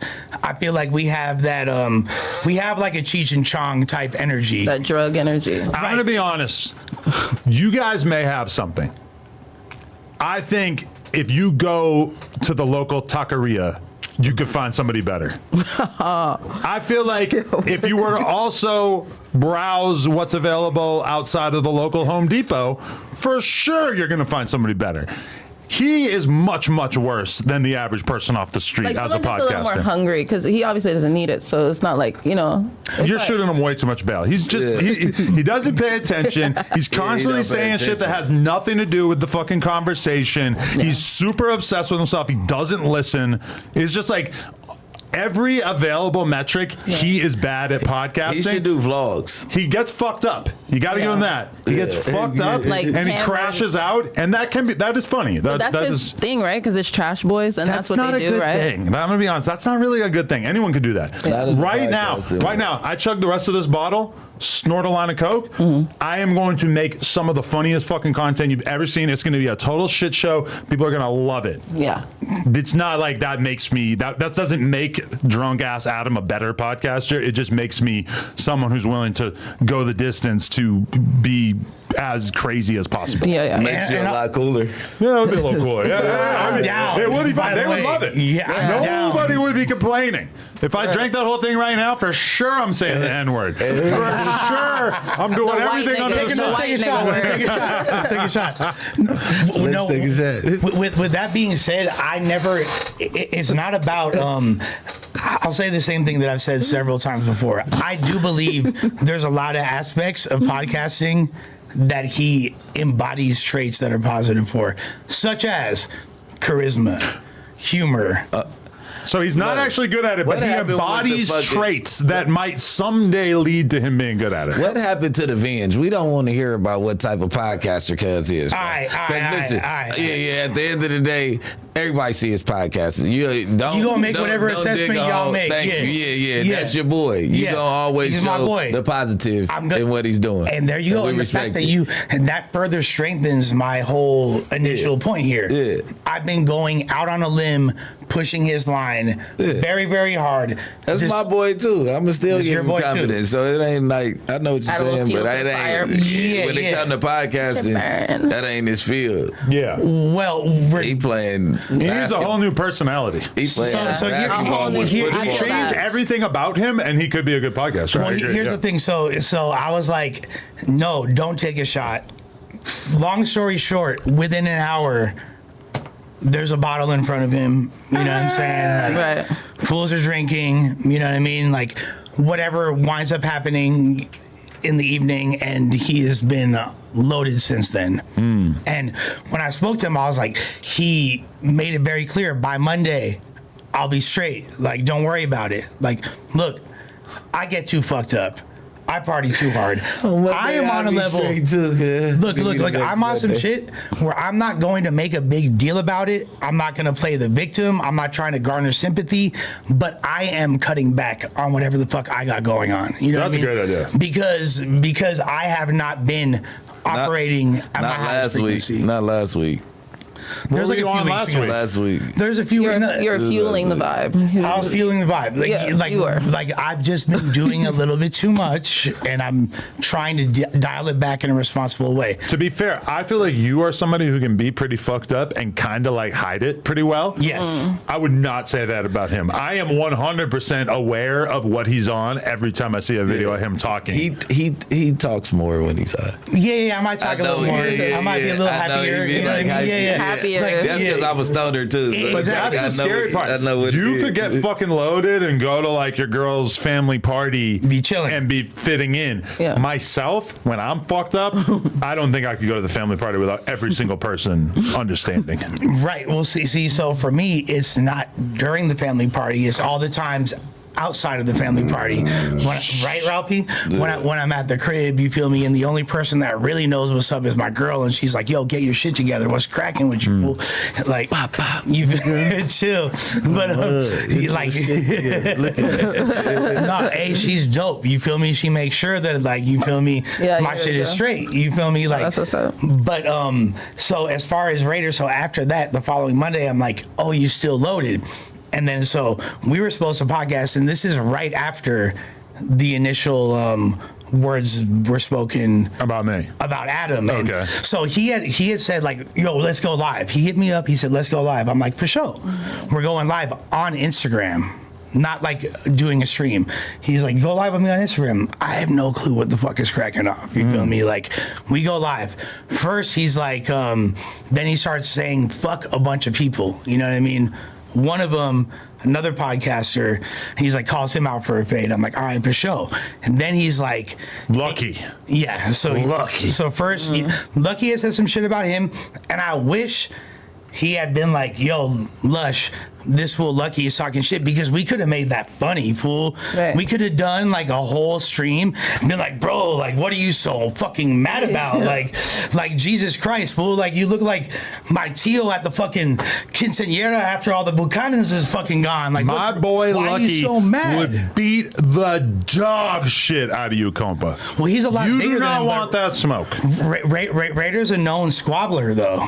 Raider is squabbling Lucky down. Lucky gonna fuck you up, Compa. Hey, I made it a point to clarify on that live. I'm like, it's a friendly fade, right?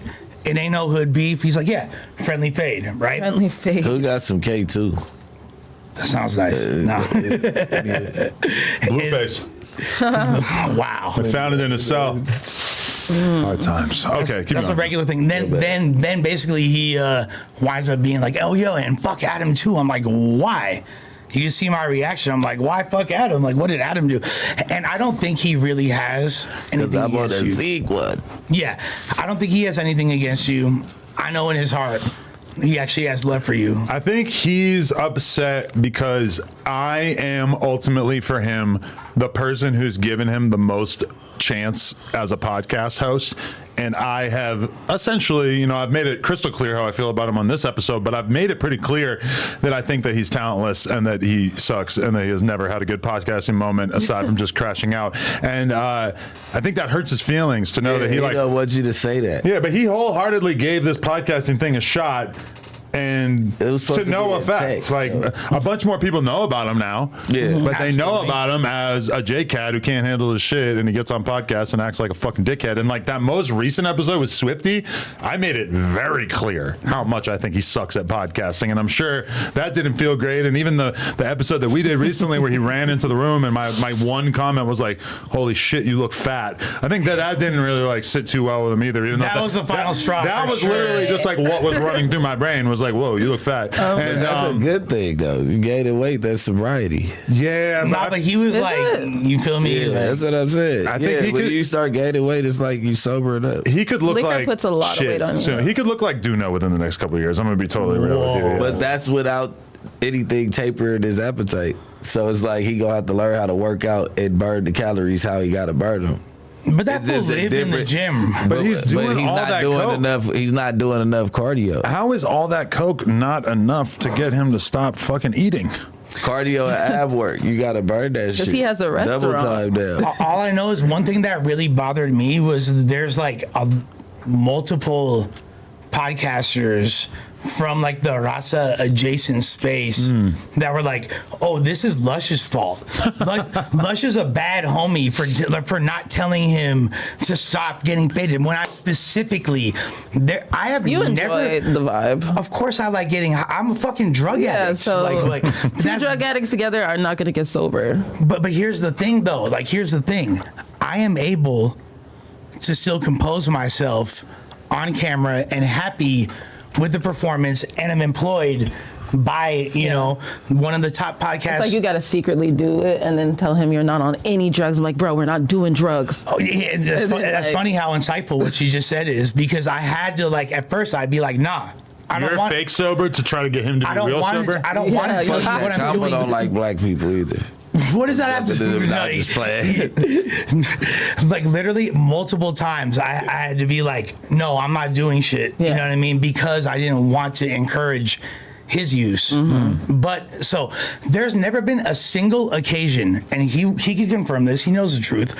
I've never once asked him for drugs, never once asked him for money for alcohol, never once asked him to come through with a bottle in the entirety of our friendship. But I think I've seen like highlights of you guys in bathroom stalls together.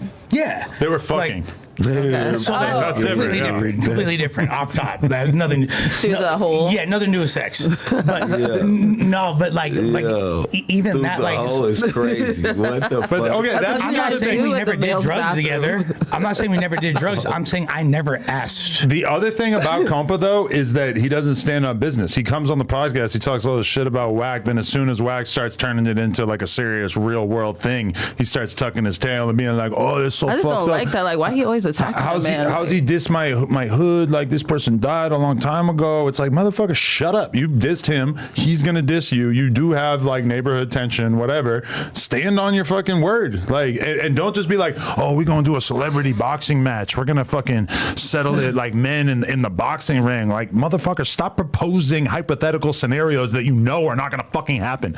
Saying the boxing match thing. Every time that someone says, let's do a celebrity boxing match, translation, I'm a bitch. I don't really want to fight.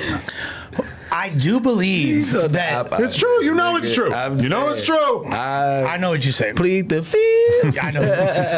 5. Look, I want to see him fight though. Like, I do believe he's down to fight Whack 100%. But like, what are we really doing right here? Because a week and a half ago, you were talking about peace with the Northerners.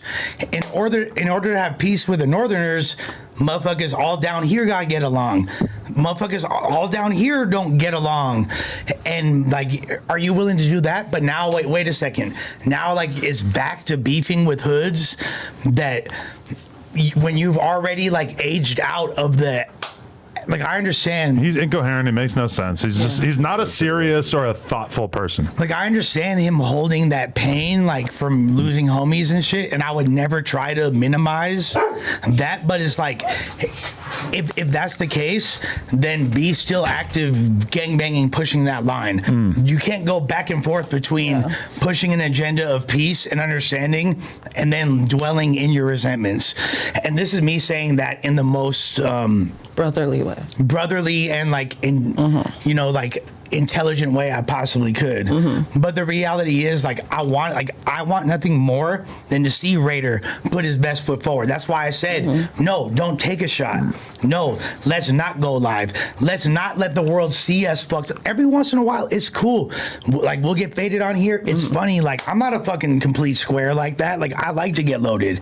But I do, when I'm creating content, want to put my best foot forward for the majority of the time. And I thought that's what we had agreed upon, because literally 24 hours before that, you're talking to me saying like, yo, I want like, what do I need to do better? What could I improve on as a podcaster? What do you think would make how could we get our show back on No Jumper? And this is his objective, you know what I mean? And then all of a sudden, I'm the lame because I don't want to get faded when I'm sticking to. Okay, so like I said earlier, if let's say our ceiling is a lot bigger than just this podcast shit. Let's say him and I really can potentially be. Let's say fucking Warner Brothers wants to do a remake of Cheech and Chong. If Compa comes to your production studio, Warner Brother. Warner Brother. Clearly, he doesn't need help with the bars tomorrow. Like, he's already there. With that being said, so if you want to take a shot to celebrate after this tiny glimpse at a victory, what's going to happen when we really have a potential victory? He's never going to be successful as a content creator. It's a pipe dream. Well, He's been doing it for a while. No accolades, no standout moments, no nothing, really. I'm just being real with you. Is there any chance of, like, what would Raider do? What could Raider do in your eyes to change your perception of him in a positive way? He could apologize to me, but it's not like that's going to then equal like us being cool and kosher on camera. That's just going to be me like not dragging you, because as a podcaster, he has nothing to offer. I was upset of the fact that, like, even if he felt the way that he did, knowing that I work here. Yeah, right. Puts you in a weird position, right? It's like, bro, what the fuck? Why would you do that, bro? Like, you're not doing something that's furthering the Rasa agenda to the point where it's necessary for you to, you know what I mean? Like, that put me in a fucked up spot. And luckily, me and Adam are so cool that there's nothing that really somebody could do. I saw exactly what was happening in that clip. I did not think you were a part of it. No, I wasn't. But I still, like, damn, maybe it's my PTSD from getting fired before, you know, for something far less potentially, like, publicly. Joy Division shirt, Supreme America flag jacket. Yeah, that's a scary. Hyperventilating.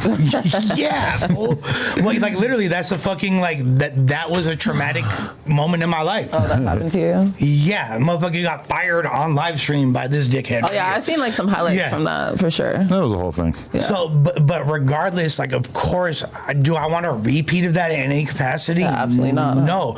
So if I'm your homie, if you're my homie, why would, you know what I mean, you even glimpse at putting me in a potential position like that? So because he got you. You don't throw that shit on you. Hey. But look, so if that's the case, that was never even. But even if that was like discussed, like Adam has actually been good to me for a longer period of time. Like, I really fuck with this dude. Like, so, but still, even that wasn't even discussed. So it was like, I could have been completely assed out. Yeah, well, you know. So, you know. I mean, for me personally, it's just like, I just don't have time in my life for people who are going to be on dumb, crash out, get fucked up, and say things that are out of pocket that like clearly you don't mean or don't really like have any reason to say. I already didn't fuck with him as a podcaster, but I was being cool with him just because as a person he had shown me that like he seemed like he was acting in my best interest, and I appreciated little things like him bringing me the American Cholo thing. You know, that was cool. Probably could have finagled that on my own, but you know, he finessed it. Okay, cool. I'm gonna treat you like a homie or whatever. But then as soon as he starts going on, adding me in the mix and talking shit, it's like, bro, you want my real feelings to come out? Okay, you suck, and you don't stand on business either. Because let's be real, like whack, like I can't wait for that Baby Cuban Rob interview to come out that Flacco did. Oh shit, your ass getting exposed, man. We are. You think that everything's all good right now? Wait till that interview comes out and everybody gets to see. Because I mean, that's like my man. I told you to bang it. You know, I said bang that. Bang that. Oh, I don't know what that means. What's that mean? What is bang that? We don't say that. Yeah, okay. Get struck by the community. Okay. Look, here's the thing. Like, there's not a single example of me ever speaking against Raider, deviating from anything that he said, even when I could / should have, you know what I mean? I never have. Wow. And I'm not going to continue to, but there is no way that anybody could try to paint this as me being disloyal. And that's really what I have a stronger version to. Yes. Because I never, like, look, as far as I never brought you into any beef, you know what I mean? I never, like, started any shit. The whole thing with you mean crashing out with you online? Even the Yuri and Potlord shit, that wasn't because I said, hey, we're riding on these fucking fools. Ooh, Lil Woody. What happened? What happened was both of those dudes got at him to the point where he felt some type of way before I had even spoke to bro.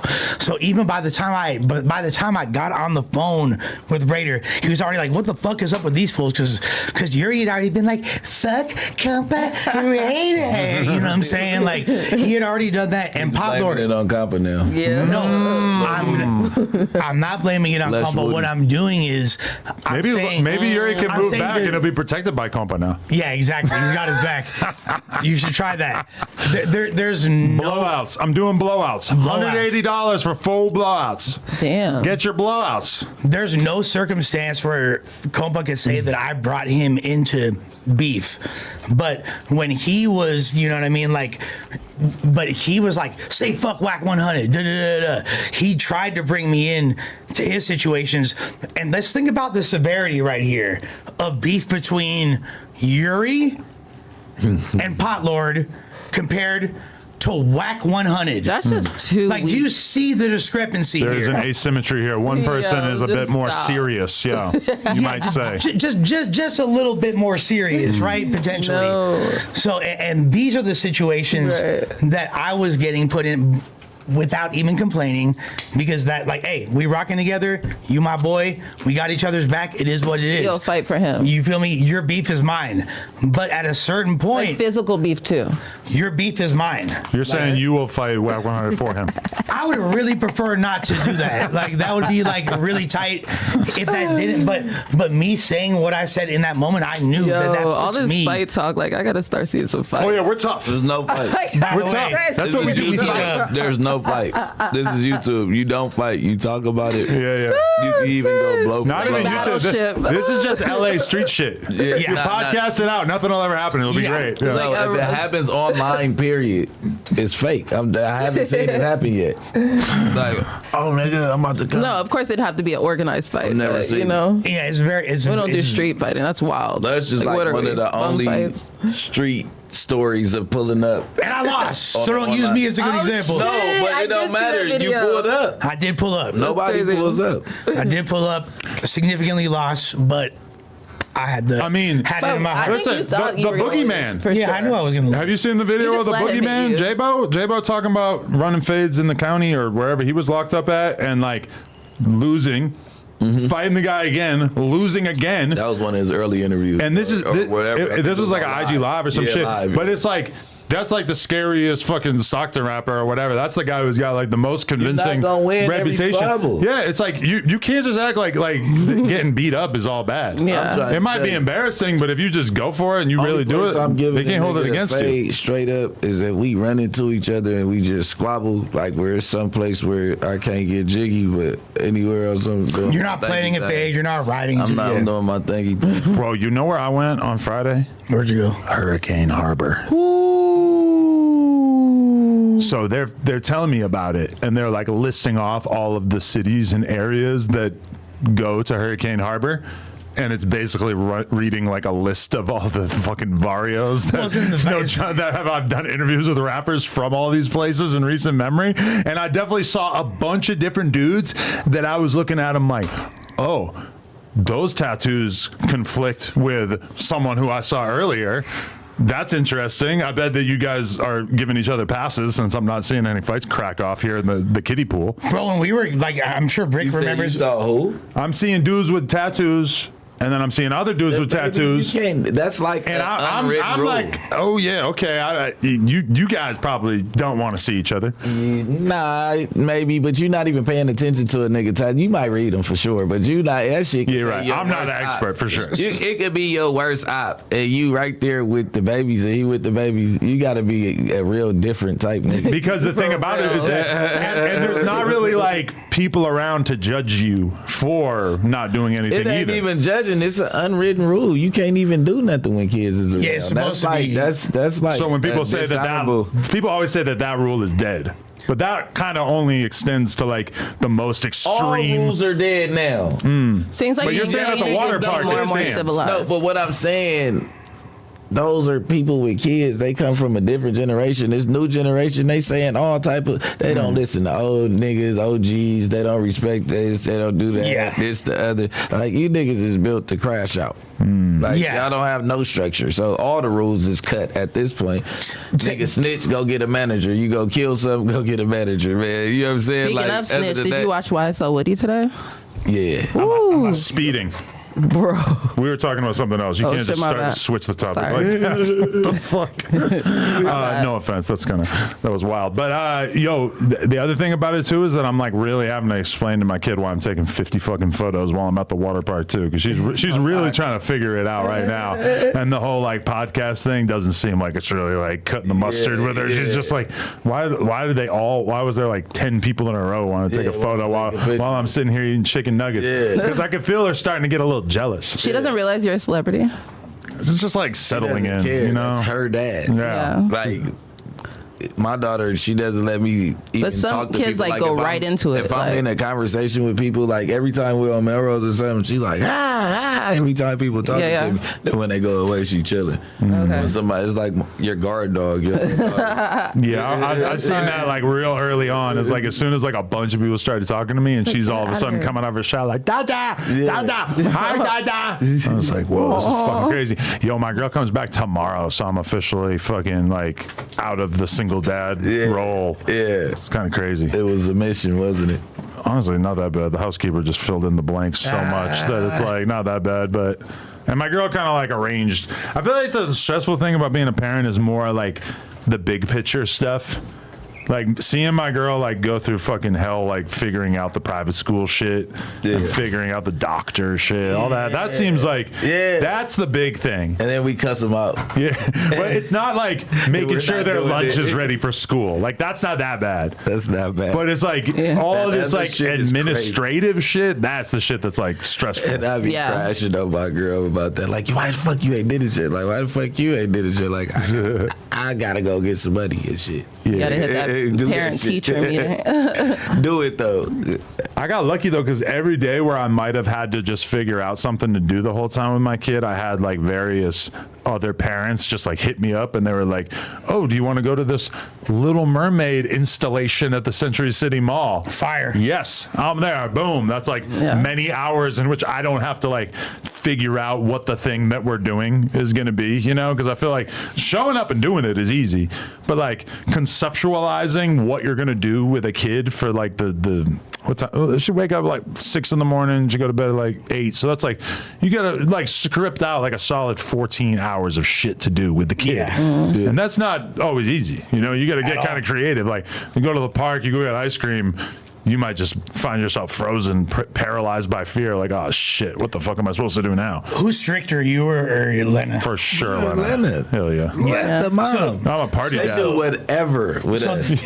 Whatever. Break all the fucking rules. Just leave me the fuck alone. But that's the point, though. So that 14 hours becomes 18 hours real quick. Then, if you're the cool guy, you know what I mean? Like, because then. Oh no, I'm sticking to bedtime. Yeah. Sticking to bed. Yeah. Bedtime for sure. Yeah. You gotta go down. But normally, isn't there like a nice grandma around that just takes care of like majority of the time of the kid? It's I feel like that's 2024. my sister literally like could do spends more of that. way less time with her kids than her grandma. But I feel like that's like a young person thing. It's like you have a kid and you just dump them up on off on your grandparents and shit. Like I can't do that. My girl will fucking kill me if she figures out that I'm like not even trying and just fully dumping her on a parent. With her parents, even like that made more sense what you just said, because I was about to say I remember my mom used to be super down. She don't be down like that no more. Like she start making excuses and shit. I'm like, yo, ass getting old. You ain't fucking with that shit. I respect it though. I've had conversations with my early kids. They drop you off at your granny house. I'm For going. real, like, I'm like, I'm about to drop her off. Like I was about to like, damn. Were you the first one to make her a grandmother? Yeah. There it is. You feel me? So off top, she was super juiced. You feel me? She's new to this. Now it's like, it's 4 times. Is she remarried though? Like, is your mom still with like your dad, or Nah. is she remarried? They did all type of shit. Oh, okay. Yeah. I feel like older women remarry all the time. Like my mom is a super player. People, grandmas begin remarried and shit. She only fucks with men though.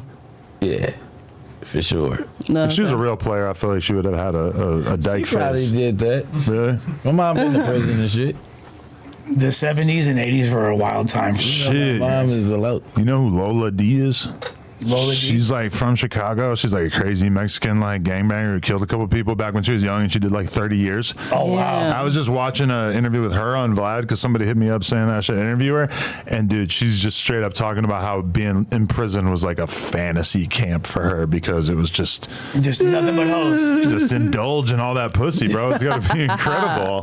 Yeah, That's why I always think for gay men, like they, oh man, life is prison, amazing for us. Yeah. Oh yeah, we love it. Prison, it's like, you know, all the music is like, fuck these hoes. It's all about my homies. I'll go to jail. I'll die for my homies. Like, that's real love. That's real love, right? That's that homie love. You know what I mean? That homie love is deeper than the love that you share with a female almost. You gotta share a real relationship with the man, though. You can't just think that he's about to. No, like you more than brothers, niggas like, too, like friends, but they call each other brothers. Every fucking 2 seconds, and every time that he goes, like, yeah, well, you want to go eat at like Steak 48 tonight, or like, you know what I mean? Every time you on the phone, it's never nothing cool. Like, yeah, it's transactional. It's bros every over hoes time. at that point. Oh, like that's what women are. It's bros over hoes. It's like, hey, bitch, I'm gonna call you when I call you. And bros are fucking when transactional. I feel like going to go eat with you, I'll let you know. Like, hey, they're like, yo, Steak 48, the homie bitch. with the most Come on, money, you can the pull up bros are tonight. definitely going to his crib. Huh? Like the homie with the most money, that's who the bros are gravitating towards at the end of the day. No, There is truth to that. That's called survival mode. Niggas is You talking about girls being transactional? Niggas is super. So many dudes are broke like that if there's one dude who's doing alright, they just will fucking latch onto him and sort of let him be their guiding light.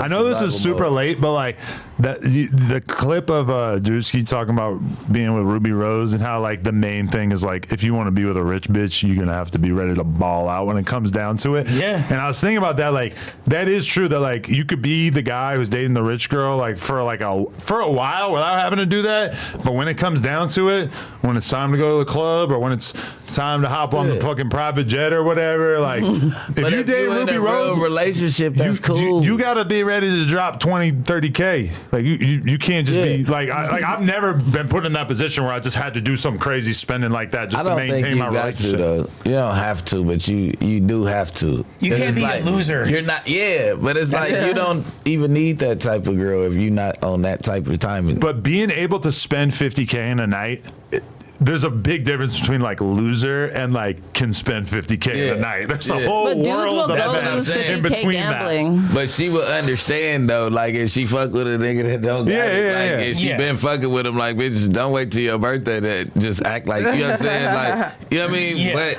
if she with somebody that has equivalent or more money, I don't even know what Ruby Rose's net worth is. They might be putting a lot on that. It is. Think about how much she's making on fucking OnlyFans alone. I don't even know. She's probably making like $5 million minimum a year on OnlyFans. Not to mention all the brand deals and all that other bullshit. So I ain't just dug into her background. It's net worth $4 million, but I feel like it's way more than that. Like the fucking Sultan of Brunei could be like, yo, meet me in Dubai next week. I want to fucking shit in your fucking mouth for some Chanel purses. You feel me? And a bitch Chanel purses as well. Bitch for a Birkin. Bitch finna be out there. You feel me? Like, yeah. A bitch for a $60,000 bag. That's what I'm saying. Bitch is like, that's fucking crazy as fuck. So there you go. Like you can just build it up and just shit in niggas' mouths. You bitch. That's disgusting. I would never do anything of that nature in my entire life. I would never do nothing like that. No one could do nothing like that to me. But you know that's a thing. Oh yeah, I know that's a thing. But I watched literally a documentary. A girl was wearing a ski mask. She talked about it. She said there's plates. Basically, there's plates of shit, and the amount of money you get is per plate of shit.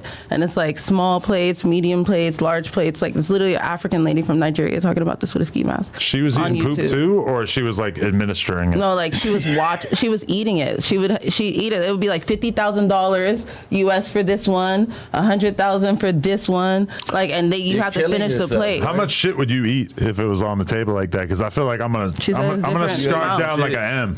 You gonna I would never do any of that. That's just fucking insane. 10 plates. Yeah, you can't eat that much shit. I'll tell you, that's what they're doing. They have so much money. They sit there. They're fucking probably watching you. Okay, but everybody's thinking it. I'm just gonna say it. Do you think it's like the first time you ever tasted whiskey, it tasted like the worst thing in the world, but like now that you're older, you had it a bunch of times, it's like not that bad? I feel like poop might be like that. You get accustomed to it. Yeah, it's got to be like a learning curve, right? Even beer's gross when you first try it. I'm saying your first beer, you're like, holy shit, why are adults drinking this so much? I can't even talk about that shit. Got a nigga cringing up. I'm trying to say something. I'm like, shit on a plate. That's what I'm saying. So basically, you got to have that fedia if you want to date a bitch like Ruby Rose. So That's fucking crazy. And that's the problem with dating somebody whose income is solely derived from like OnlyFans is like, this feels like hundreds of thousands of dollars just show up every month. Whereas like Drewski, even if he really getting money, that like 30K at the club or whatever, still feels like something he had to work for. Yeah. Even if he got a couple million in the bank, that 30K, you still look at it like that was my real time. Like I could have been sitting on my couch. Like that feels like she something. She get it sitting on her couch. She got it's just like she got a team poster shit for her. Is she shooting like content with men? No, just single. No, she's doing bikini pics on the beach. It's like her standard for like what a day at work is just like so unbelievably passive compared to everybody else besides like the guys who are just like Saudi Arabian like oil millionaires, billionaires, whatever. Who, to be honest, like their equivalent day is probably equally as challenging. Yeah. You know what I mean? Just shit on some plates. Who's the fuck? I'm just trying to figure out, how do you navigate OnlyFans? Like, it's just like, I'm gonna get this person. Like, What does your bank account look like at the end of the month when you like subscribe, buy pics, DMs, all this shit? Like, that gotta look crazy. I mean, I've Like, spent money on account- OnlyFans, but I've never went to my bank history and looked at it. But I'm pretty sure they obscure the charges so it doesn't Look like OnlyFans. because honestly, like Josh, Trader No, Joe's. it for sure doesn't say it's OnlyFans. not supposed to It be. for It's sure not don't right. say OnlyFans. Josh might be the only person who knows when I go on a jerk off bender and spend $50 on OnlyFans on a night, because he might be the only one who's like really double checking the bank stuff. Like, so he And clicked that's that crazy. button how many times? Then he sees That the seems distance crazy. between, like, oh yeah, that's nasty. Oh man, Like, the worst oh, yeah. though. The worst is when you go to look at a chick's OnlyFans thinking you're gonna beat off to her, and then you like start spending money thinking you're gonna like actually get to some like real sexual content, and then you just start to realize like, oh fuck, it's not happening. But why? No, would you the requests are the best though. Like when they like request a video from you, and then like you supply them with just their video, and then you can decide however much you want for that And particular then I leaked video. that shit on Reddit. Just kidding.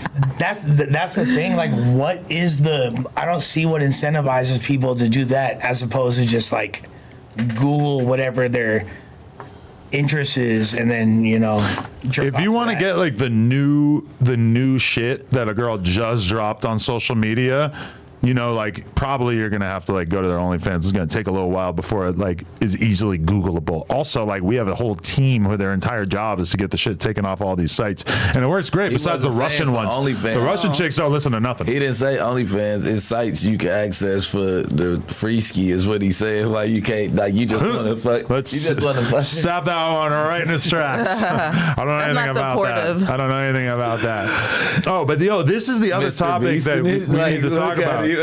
Hush. Silence this man. So there's this really awesome gang I've been hearing about. They wear orange. Oh man, They're fucking awesome. They're cool guys. See how you like it. Yeah, I understand. I get what you said. I didn't until you know what I mean. I gotta Just good. respect Just good. All right. So Young Rich Moolah and his girl are getting into it. Crazy. Can we get the No Jumper Instagram on the screen? I don't actually have the keyboard, but I want to read the messages that she's been firing off, because damn, my boy Young Rich Moolah, I thought they were going to be together forever. I couldn't picture them being broken up. Hell no, he didn't do that. I don't believe anything that she's saying about him. I think he's a good man. I think that she's probably exaggerating a bunch of shit. Of course. But I mean, depending on where they was at, damn. let's read. Stunna Girl says that her husband, who I've been led to believe that they're broken up at this time, ran when she got shot in the chest. Take the pee off your face. You're not from Bompton. This is why you don't want to date a girl who's mega gangster. Oh, bro. As soon as she starts telling you to take your gang tattoos off your face, holy shit, I would be upset. Let's dig in. She said, It's pretty emasculating. yeah, don't attach my name to no N-word. I've been had a new N-word. Whoa. Next one. Take the pee off your face. You're not from Bompton. You got put on in prison at the age of 23, gang. Laughing emojis. And tell the world how you ran when I got popped and called my little brother crying, asking him to come help. You're a blade and I've been cheated on you 2 years ago. So like revealing her past infidelity. That's. Pretty wild. I hope, she's not- This is not she's in making- protective custody because he's a wild one. yeah. And this is not making her look good. from Yeah, my admitting to the perspective. cheating, Like, you- Oh, that bitch wild too. Shit. But I was kind of thinking that she's saying that she cheated. He knew, and he took her back. regardless, she's saying that she cheated. Yeah. She's like, You got And by the ran way- out of Oakland. Sound familiar? I don't know anything about it. but ran out of Oakland, I too? definitely did not get. We could talk all day about the motherfucking I'm town. just kidding. No, was about to make it when I was up no, there. check game though. Why was she with a dude that was 23 and got put on in prison? Right. Everything you air the dude out for is like it's just going to come back to you like, well, if you knew that, then why were you sticking around for that kind of behavior if you disagree with that behavior, right? Exactly. You got ran out of Oakland. What is CTF? Cracking the fuck up. Cracking the fuck up. Okay. And went to LA and tried to be a Pyru. You was finna get the P whacked off your face because N-words ain't fucking with you till we got the network. You got a shit bag on and ain't did shit about it. Stop bapping. Oh my God. She is so gangster. Colostomy allegations are crazy. Colostomy allegations are crazy. Crazy. What the fuck is going on? Anyway, I want to hear what was that him? Yeah. Oh shit, my bad. I was like, I somehow I thought this was old. What he say? We let a girl eat for life, man. Let's get it. Whether we together or not together, man, we gonna keep it lit. I love y'all, man. It's my birthday today, y'all. Why listen to Tyga? We let a girl eat for life, man. Tyga inspires me as well. I feel it. When I'm breaking up with my girl. To the tune of Tyga. To the tune of Magic by Tyga. Essentially a sick licensing song. Oh, I gotta call my boy. I gotta figure out what's going on. Get him one of them Kardashians, baby. Yeah. What that was about. Like, this was like the Black China breakup, man. Hey, look, man. Hey, Stunner Girl. Oh, we making a call? You can keep talking until he picks up. Stunner Girl has been about that action for a long ass time. I seen her post that picture of her shot right after getting shot. Yeah. You know, she a different cut. And then the girl posted on Twitter her old back page, like her pictures, old back page. and she was like 15 or something. I'm like, she been with the shit. She went to jail for some shit like that. That's crazy. No, I'm saying yes, on Twitter, this girl posted, I think from Baddies, that like her old Backpage post, and she was like 15. I interviewed her when she was pretty young. She might have been like 18 or 19 or some shit, but that's insane to know that she had already been in the game for a period of time. He's posted that shit, and I was like, damn, she was what in the the fuck? game then? And she's so little in it. She's like so super skinny and just like little. Yeah, she was like super skinny. This is pre-BBL and shit. Look who's decided to tap in with us.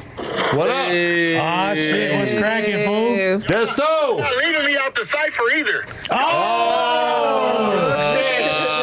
Shit. Pull up tomorrow, boy. Yeah, I might have 16 bars for you. Cypher, hell no. Yeah, I might be able to make a little room for you on the track. Yeah.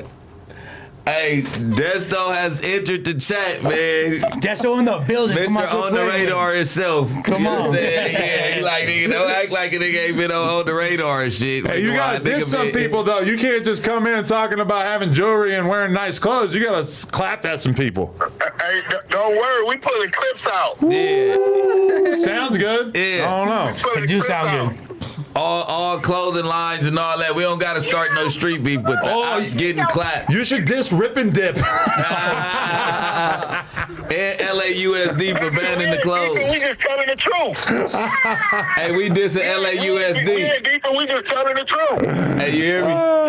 Hey, we dissing LAUSD for banning the clothes. Yeah, too. no cough syrup, they said. Oh, yeah. There you go. Shit, what up? He hung up. Oh shit, he gone. Damn, no man. Wow, that was funny.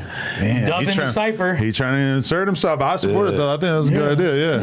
Yeah. I just wonder if there's going to be certain people who want to rap too long that we're going to have to be like, listen, we might have to cut 4 bars out the middle of that. There it is. Nah, we gonna be there at both the sessions because we gonna be like, that's butt. Yeah, we got to like impose some order because if everybody want to rap for 3 minutes, the shit's going to be unlistenable. Yeah. This is just the first cipher of many, though, right? You're not getting. Sounds good to me. I was thinking about who's going to be the first rapper to tap in with me and want that 22 cosign. Yeah. Probably like Cardi or Uzi. Yeah, I was thinking It's Jay-Z. definitely gonna be skinny from the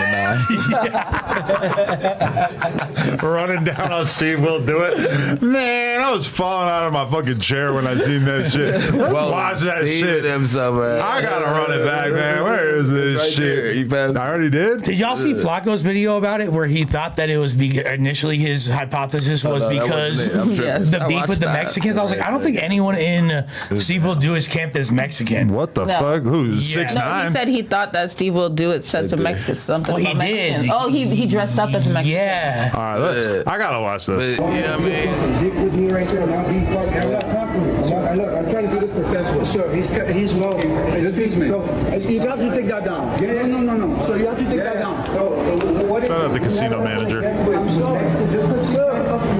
Sir, excuse me. Hey, no, can you call security? Hey, bro, that shit is like what was that? Wait, he's not even there? No, he was. It's his manager, Skinny. You can see Skinny try to break it up later. To be fair, The guy has like a big ass tattoo on his back. I thought it was going to be King Yella in the video, so I got super hyped when I saw That'd be this. amazing. And then it wasn't. Yeah. You're King Yella would've went to jail.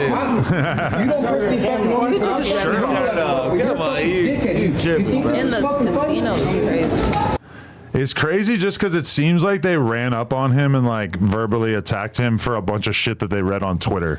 Like it was just like, you're a bad dude because you're this Mr. Beast. And no, like, that's not even what happened. Did you see what? Oh, is this the argument right here, right? No, well, look, these fools wanted to get a picture with Steve Will Do He It. was gambling. Right. Yeah. I'm That's what started. gambling. What the fuck are you talking about? That's like us playing poker and the niggas like Adam. Yo, and that's what I Take hate. a picture of you. And he looks like he was at the cashier. Yeah, Right. he's gambling like 20,000 a hand. He don't gamble no bullshit. Yeah, and don't get me wrong, it's nice to take a photo with your fans. For sure. But when I'm doing something, I'm doing something. Don't act like I gotta fucking do whatever you want just because you're a fan of me. Like, I fuck with you, but sure. it's the same thing. Like, you know what I love? I love how people give me a pass. Like, people ask me for a photo, I'm with my kid, I say, sorry, I'm with the kid. They always are cool about it. Yeah. I appreciate it. But there are other circumstances, like you see the clip of LeBron not taking the photo with the little kid who was trying to get a photo with him. He just Taylor won a Swift fucking gold medal. He's running into the venue to like do his celebration thing or whatever. He's riding a high. If he takes one selfie with you, he's gonna have to take 30 more selfies. Just let him fucking be great. Like, don't be so goddamn demanding of a photo. It's so lame. LeBron, you ruined that kid's life. He has the right to do that. They're using knives overseas. I thought it was more on like the Taylor Swift high security. Like, hold up, watch out, watch out, don't do that. I think it was more like all the other fans are right here taking pictures. Why are you trying to run down? He's experiencing euphoria that he rarely gets to tap in with, and he just wants to fucking be able to do his thing without having to stand there and like take the fucking selfie or whatever. Just let him do his thing, bro. Like, you know how many goddamn selfies LeBron probably took already that day? And I understand how people don't relate to it because the average person has never been stopped for a photo, so they don't understand how fucking draining it can be. It's like, I went to the mall the other day. I'm not gonna lie, I probably took 40 photos in the course of like the 2 hours that I was there, and I don't care. It's fine. You knew what you were getting into. Exactly. I go to the mall knowing that this is something that I'm gonna probably have to do, and it's cool. But I'm just saying, like, if a celebrity or a person who has to take these photos, if he really doesn't want to in that moment, just let him do his fucking thing, man. Yeah, for sure. I know I was in Vegas walking through the casino with my baby. Oh, and with the kid? Yeah. Don't tell me said, shit. That's what I said. I'm with the baby. They like, come on, man, real quick, man. You like, man, you not coming back there. I'm like, bro, listen, bro, I keep on walking. Yeah. I'm like, what type of nigga wants you to put down your baby for a picture? Yeah. And it's not, hold on. It's not me, the baby, and the family. Right. It's me and the baby. Right. Like, nigga, why would you even say anything to me? But go ahead. No, I'm with you 100%. It's just like, but like that same pass that they'll give you when you're with your kid, it's like, give me that at least some of the rest of the time. Like, if I seem like I'm in such a rush that I don't have time for this, just take it at face value. I might actually like have something going on that I need to fucking skedaddle. I have a life. I am an actual human being. Yeah. It's just like, you know, you don't always want to take photos either, you know? At a certain point, though, you're public property to a degree. Yeah, but I'm going to be rude to you, so just accept that because I'm telling you right now. My boy got pickpocketed for $2,000 while I was taking a photo at the at the, what was that, Logan Paul or Jake Paul fight? Which one did I go to? Logan or Jake? The one that just passed. The one that just passed? Yeah, that was Jake. Okay, yeah, I think that was Jake. Yeah. He got pickpocketed while he was waiting. It was like a tight spot right where they were doing the little knockout thing with his face on it. You guys ready to find out about Bazooka? Yeah. See what they talking about. Bazooka. This is something that our boys over at everything420.com, which by the way is the spot where you can get all of the fly products that are on the table. This is something that they sent through that I didn't know existed until I opened it up. This is insane. This is Bazooka. check out Bazooka. Damn. Check this out. Oh my All god, right. this is so cool. You know what you do? Right there. You know what you do? Is that what I think it is? I don't know what That's you're gonna thinking. blow smoke. It's basically you take this You put the weed in there? thing right here. Yeah, you open this up. You fill this whole thing with a shitload of weed, and then you go like this with it once it's all loaded up. I'm not gonna actually do it right now, but it just creates like a fucking massive smoke thing coming out of it, so you can sort of like control it and inhale it like that. It's like a party it's vibe. smoking the blunt for you. It's And like you're a just super party vibe. You're just like getting everybody high. What? Yo, why does it look like that? It's like a AI penis. It's a little phallic, huh? That's a bazooka. Hey, yo, you Shawshank. Sorry. That's hot. I lost myself for a second there. But yeah, this is Bazooka, bro. We're gonna fire this up on you guys should honestly do this during the fucking music stream or something. Yeah, we should. We gotta stuff it down. How much weed do you think that takes? That's like Like a 7. I mean, if you really jam it in there, I think it's gonna be like an hour. No, you that got shit it, is 'cause fucking crazy. You gotta grind it first, right? If you grind it, Yeah. That's That's for sure. like- Like a it's like zip. an air fryer. Yeah, that's like a zip. You know, you can just kind of put whatever in there and it'll just take care of it. Jeez, that's This grinder is so good. Listen, I can't even imagine what wonder- doing this is like. You want to fucking? I How don't know. fast does it burn a bowl? Listen, I don't know. But I mean, listen, we have all kinds of fucking weed that they gave We're about us. to Yeah, find I'm out. grinding it Might as up. well use this as the experimental shit, right? Yeah, this grinder's going crazy. Gee. You just over there rolling shit up, huh? Yeah, I'm about to stuff it up. Yeah, the magnetic grinder is that's a vibe and a half. It comes with safety glasses. Wow, they Wow. they're covering their tracks here. Like, what's special about these glasses? Anything in particular? I'm gonna look like Vaughn off 1700 again. Oh shit, there's sunglasses actually. I look like the dude off Men in Black. Ooh, okay. Some Ray-Bans? They're polarized for some How do I look? reason. Like you do at Coke last night. like you Guaranteed. intentionally chose those glasses. And for then that you fit. picked those up from the Yeah. gas station. I'm not gonna lie. Those are It's kinda hard. It's hard. Like I'm pretty proud of myself that I've avoided smoking a cigarette throughout this whole episode because it's like it is a little It's like bit I difficult. smell one, but it's just like I don't know where it's coming from. What? I don't even Cigarette. smoke. He's It's smoking like right I now. feel it in my chest, but You see how I've been going light? Oh yeah, you slowing Yeah. down with it? Nah, because you said you didn't want to. I didn't want to trigger you. Oh no, I don't fucking care. You can smoke those things all day. That's why I never smoked one of those. Is because it just looks kind of weird, and I just never wanted to get involved. Yeah. But these over here, oh my god, you're killing everyone in the room. Yeah, those are kind of. It's like you're taking everyone with you when you smoke those. jelly hole. Shit. There was like one other thing on this list that I really wanted to talk about, but yes, of course. I watched the Black Sam interview. And I'm not gonna even like try to pretend that you're gonna be able to be your real self or have an open and candid conversation, because obviously family business is family business. Thank you. I appreciate you. But man, We could talk about it because it's in the public and they understand I do media and I am going to talk about it because everybody's talking about it. So they got to take that on the well, first of all, it's a really dope interview. Amazing interview. Yeah, really inspirational. Shouts to Big Boy, you know what I'm saying? And actually, and shouts to Sam. You feel me? For finally first breaking his silence, essentially. Yeah. You know? That definitely was dope. definitely. And but the one part where he kind of like sowed some doubt about the circumstances surrounding Nipsey's passing is really what got people talking. Yeah. He didn't say much, but in what he said and what he didn't say, it left a lot of space for people to speculate about what might have happened. And the result is Whack and Loose Cannon doing a victory run, basically saying that this interview in many ways proved some of the narratives that they've been putting out there for years about Nip and his untimely passing. So I think it just laid it all out there pretty good. Yeah. I feel like this, and I'm going to speak straight through. When a man is mourning, and I say it all the time, you cannot control how they mourn. if they got their mindset that some shit happened that way, you get what I'm saying? That's what it's gonna be. You get what I'm saying? But at the end of the day, me outside looking in, I feel that if these individuals was involved with this being so close to home like that, there's no way you can clean that trail up that easy.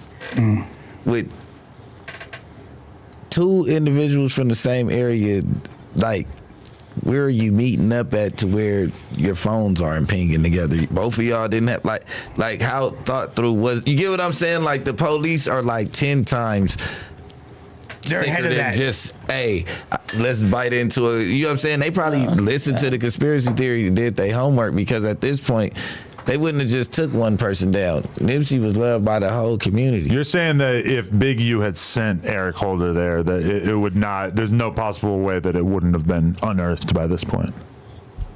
Yeah, you just said. Because of phone records. I didn't want to just say no names or nothing. It does seem unlikely. He's saying that, essentially the police would have already been across of it. I don't think that. I just don't think that. And I was in jail. I didn't encounter, you know what I'm saying, certain situations that they encountered. So therefore, I can't really speak on too much of the situation. But it's just like, that's a big just curveball to throw. And I don't think he even threw that curveball. I don't even think he insinuated because that's us assuming a lot. But that is kind of like the consensus opinion from a shitload of people on Twitter. Now, are they being a little too conspiratorial minded? It's definitely possible. When Black Sam says, yeah, it seemed like someone sent him, he might really be saying, it kind of seemed like someone sent them and I have no fucking clue who. Yeah. Or it's also possible that Black Sam believes that that is true about Big U, but that he's wrong. You know, that's also possible too. Well, do you feel like that Black Sam would have actually made like a statement clarifying that? Like, I don't think it's that. No, because he could never say that. He wasn't going to say his name. He would never say that. He wasn't going to go in there throwing out names anyway. He ain't talked to the police about no names, so he's not saying no names in the interview. You got to respect where he coming from with that. But at the end of the day, it was a whole lot of talk about line pushing, which, you know, they known for it, or whatever the case is. You get what I'm saying?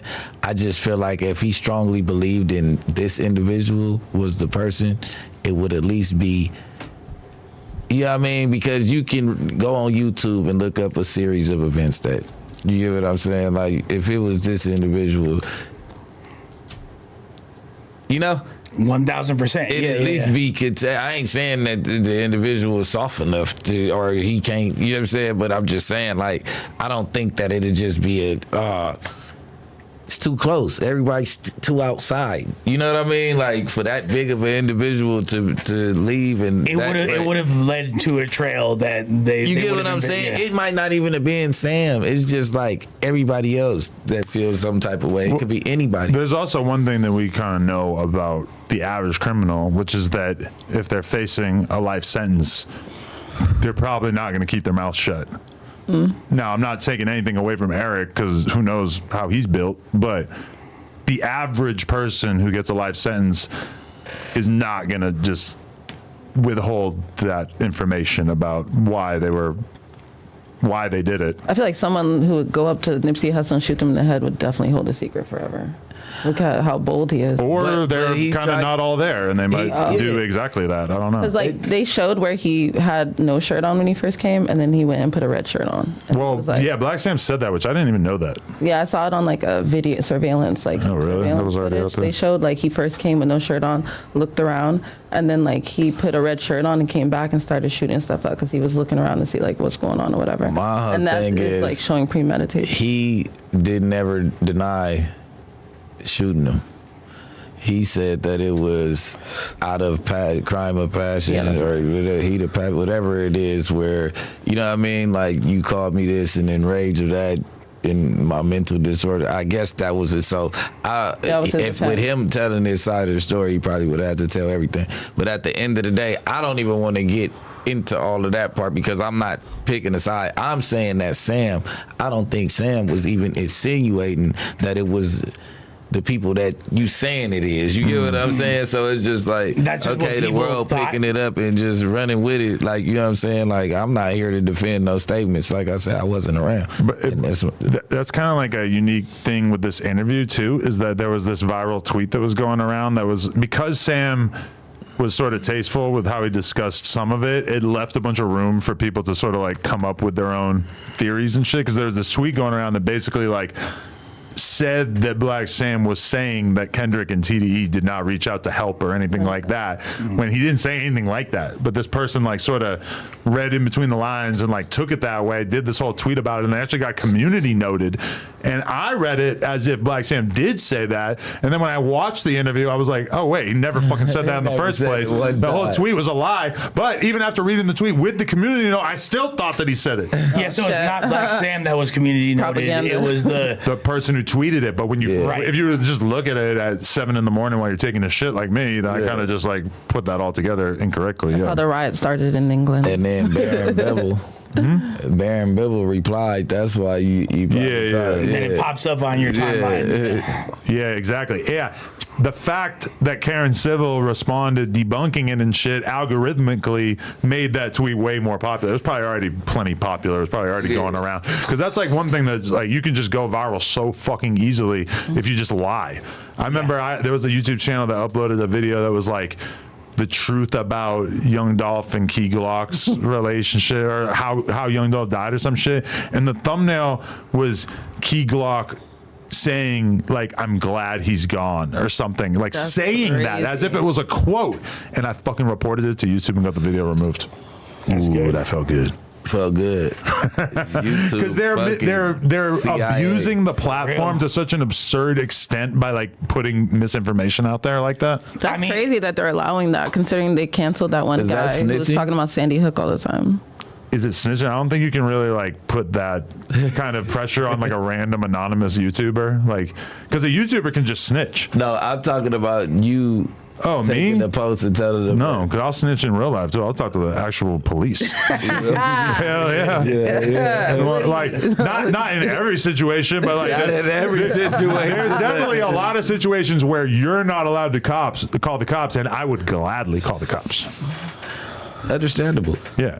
I don't give a They're fuck. They're like, calm down, Adam. Calm down, Adam. Boom. One of the only times in my life that I called the cops was because there was a crack house next door to mine when I lived in Long Beach. Oh, shit. And my yard was constantly covered with crackheads who were there to buy crack from the fucking, or crack or meth or whatever the fuck they were slanging over there. Sent the nigga to jail before. You know, I called the cops a couple times on these motherfuckers, but every single time the cops came, like these dudes see these fools coming like a million miles away, and they just start walking on the They street. had a crack house. By the time the cops pull up, there's like nobody left. They're gone.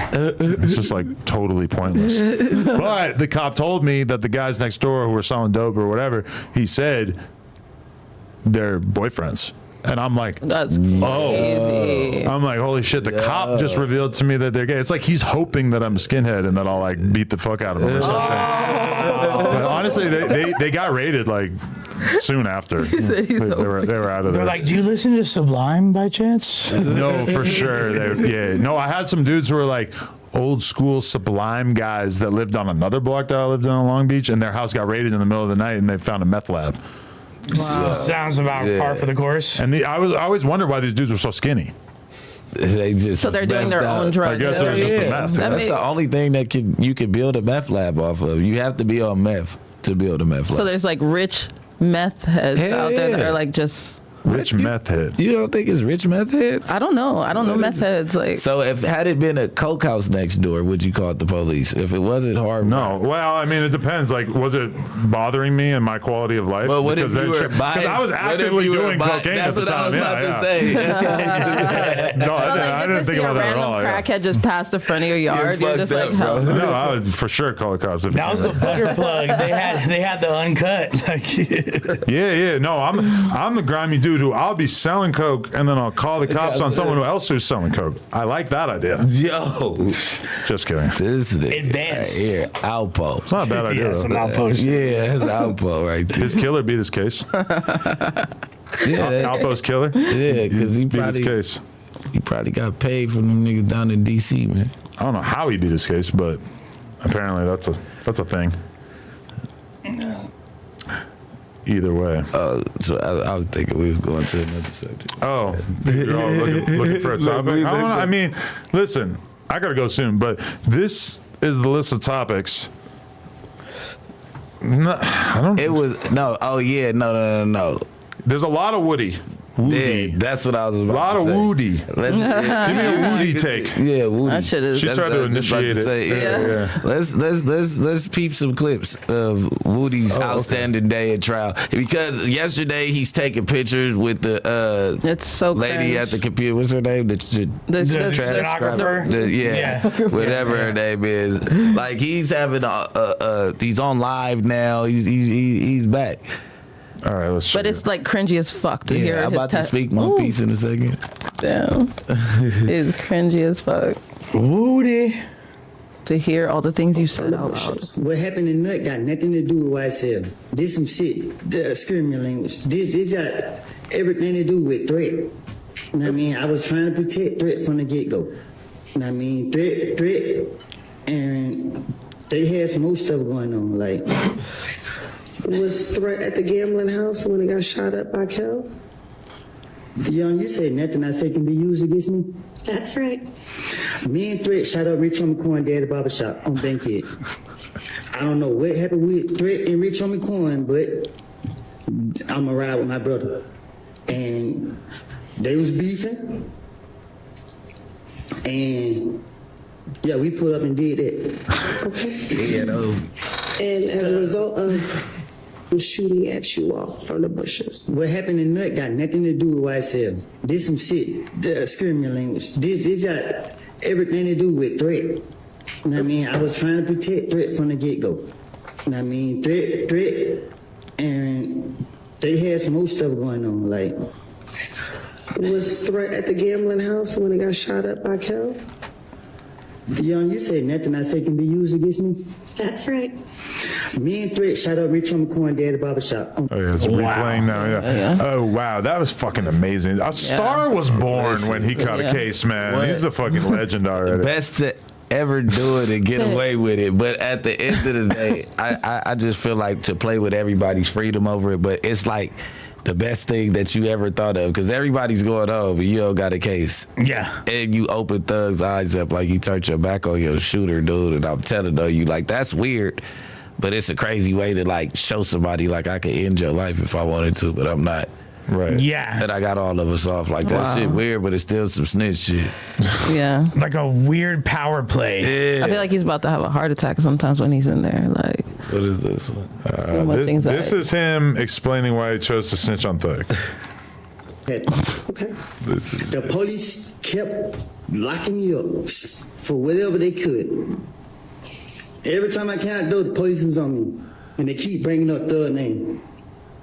So what I did was, to get them off of me, I said, Thug did this, Thug did that, Thug did, because I knew they would never, I knew he didn't do it. And in my mind, I knew that the police would never go mess with him. So it was easy for me to try to throw the blame off on him to get them off of me. And that's what I was doing from all these years. I don't remember what I done told them in the past, but my whole motive was Thug did it because I knew he didn't do it, and they couldn't lock him up. And they keep talking about Thug. So guess what I'm gonna tell them? Yeah. What else you want me to tell them? Yeah, he killed this person. Yeah, he did that. That's what I'm gonna do.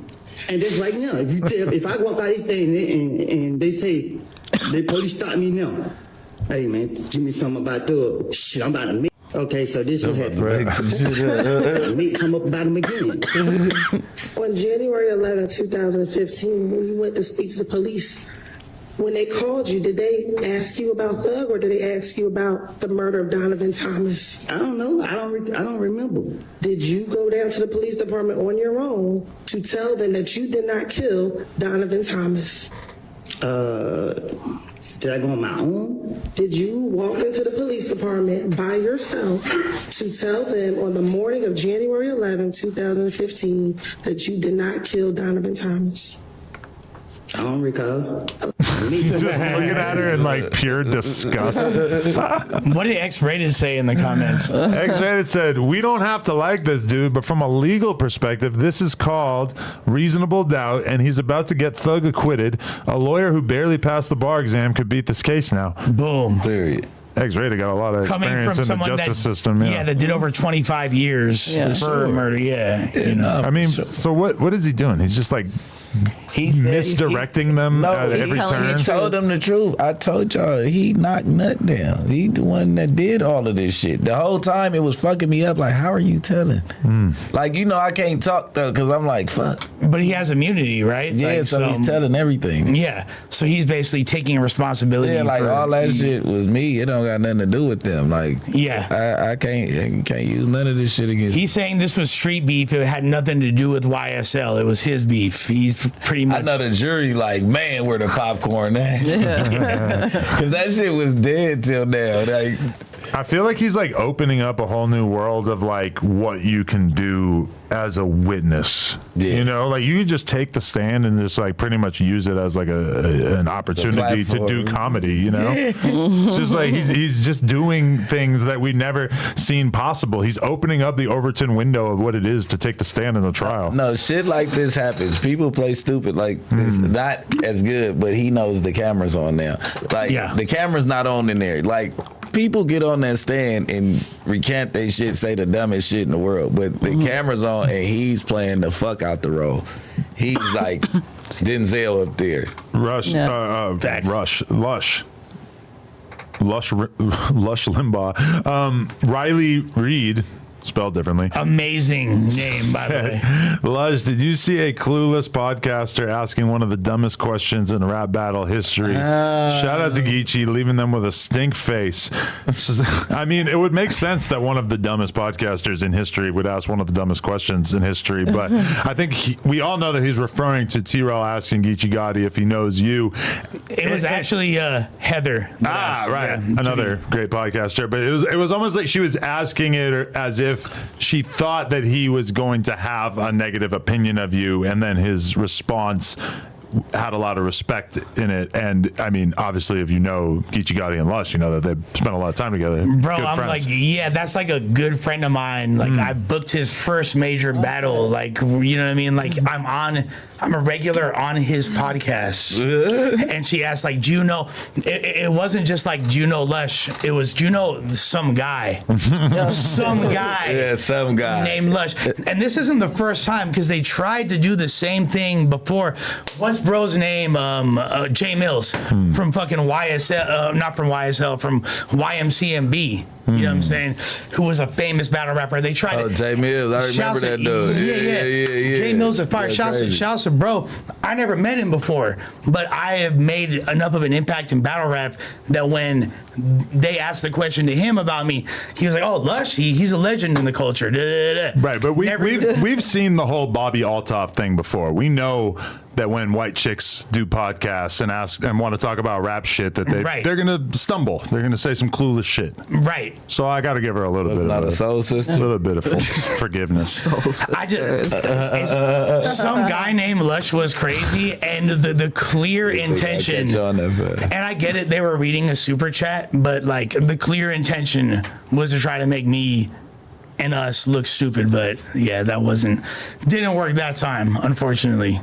Yeah, that was pretty fucking funny. I'm not gonna lie. Shout out to Bricc. I already read that. He's inspired me to quit my job and spend my life saving some perks and leave. Pretty funny. Why y'all don't be shouting out blood out Lil Jeff and shit? I do. Snort the blood. I definitely shout. I actually listen to him. He's fucking great. Y'all ain't never seen me do drugs. Y'all just think I do drugs. Yeah, that's one thing I hate is like, all right, you know what a popular new genre of tweet is like, find a video of a bunch of young black dudes doing NOS and like upload that and basically be like, this new generation is fucked.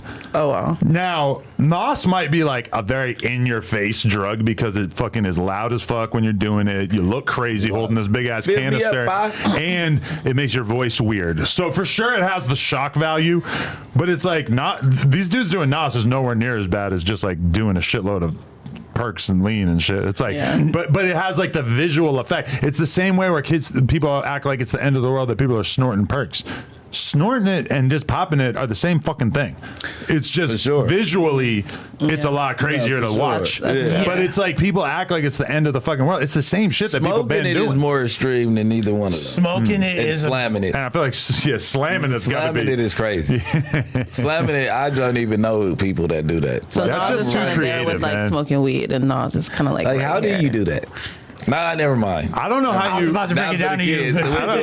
I don't know how you turn the pill into something that you can shoot up. But one time I don't see how you can gotta smoke put, a like, pill. Like, how the fuck do you smoke Well, a pill? it has to be a water soluble pill. Yeah. If it's water soluble, Then you then squeeze it through the cup. are most pills water soluble? no, they're not. There's only certain pills that are water soluble. Oh, okay. Yeah, Like, and to clarify, I've never been a needle junkie. Like I never made it to that level in Mario. You've never been a needle junkie, Would they but use you've cotton? you've No, certainly done some time with a needle, right?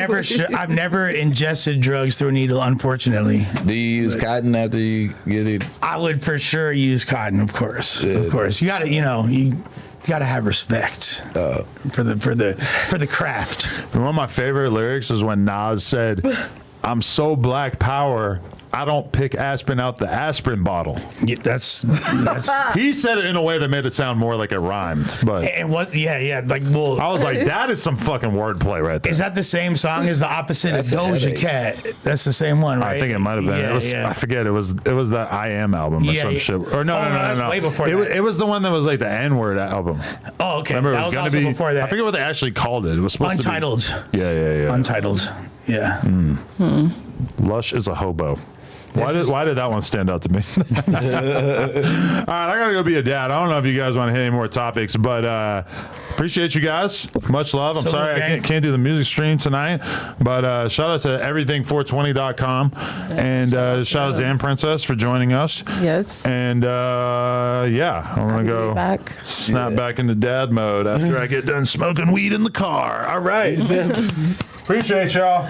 Yeah. Come on, Ralph. And we about to be on helmets tomorrow, so all y'all, you feel me? Get ready for y'all responses. We on Tomorrow helmets. is going down. Hey, what does FYB and FYBJ man stand for? Fuck your bitch. Yeah, Yeah. for sure. Yeah, Fuck your for real. bitch. So it's a whole clique of FYBs, or he was the only one? No, I think There's that. a few. Butter was one before a job. There was a handful. I thought he was FBG. Oh, he But might have been, but I think it was before. Yeah, There was that's a different. few of them though, for sure. yeah, because I'm like, having a clique named Fuck Your Bitch is crazy. It's insane. Bro, I remember. So one of my homegirls. And gangbanging too, like, Yeah, It's no, like bitch. calling your clique pretty boy clique. Yeah, Bro, so like one of my homegirls, she was there's shit everywhere.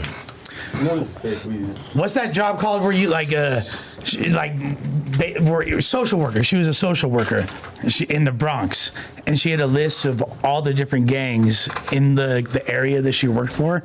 Nice. And there was one gang called Fuck Bitches Get Money, and there's another gang called Fuck Bitches Get Money, and they actually had beef with each other.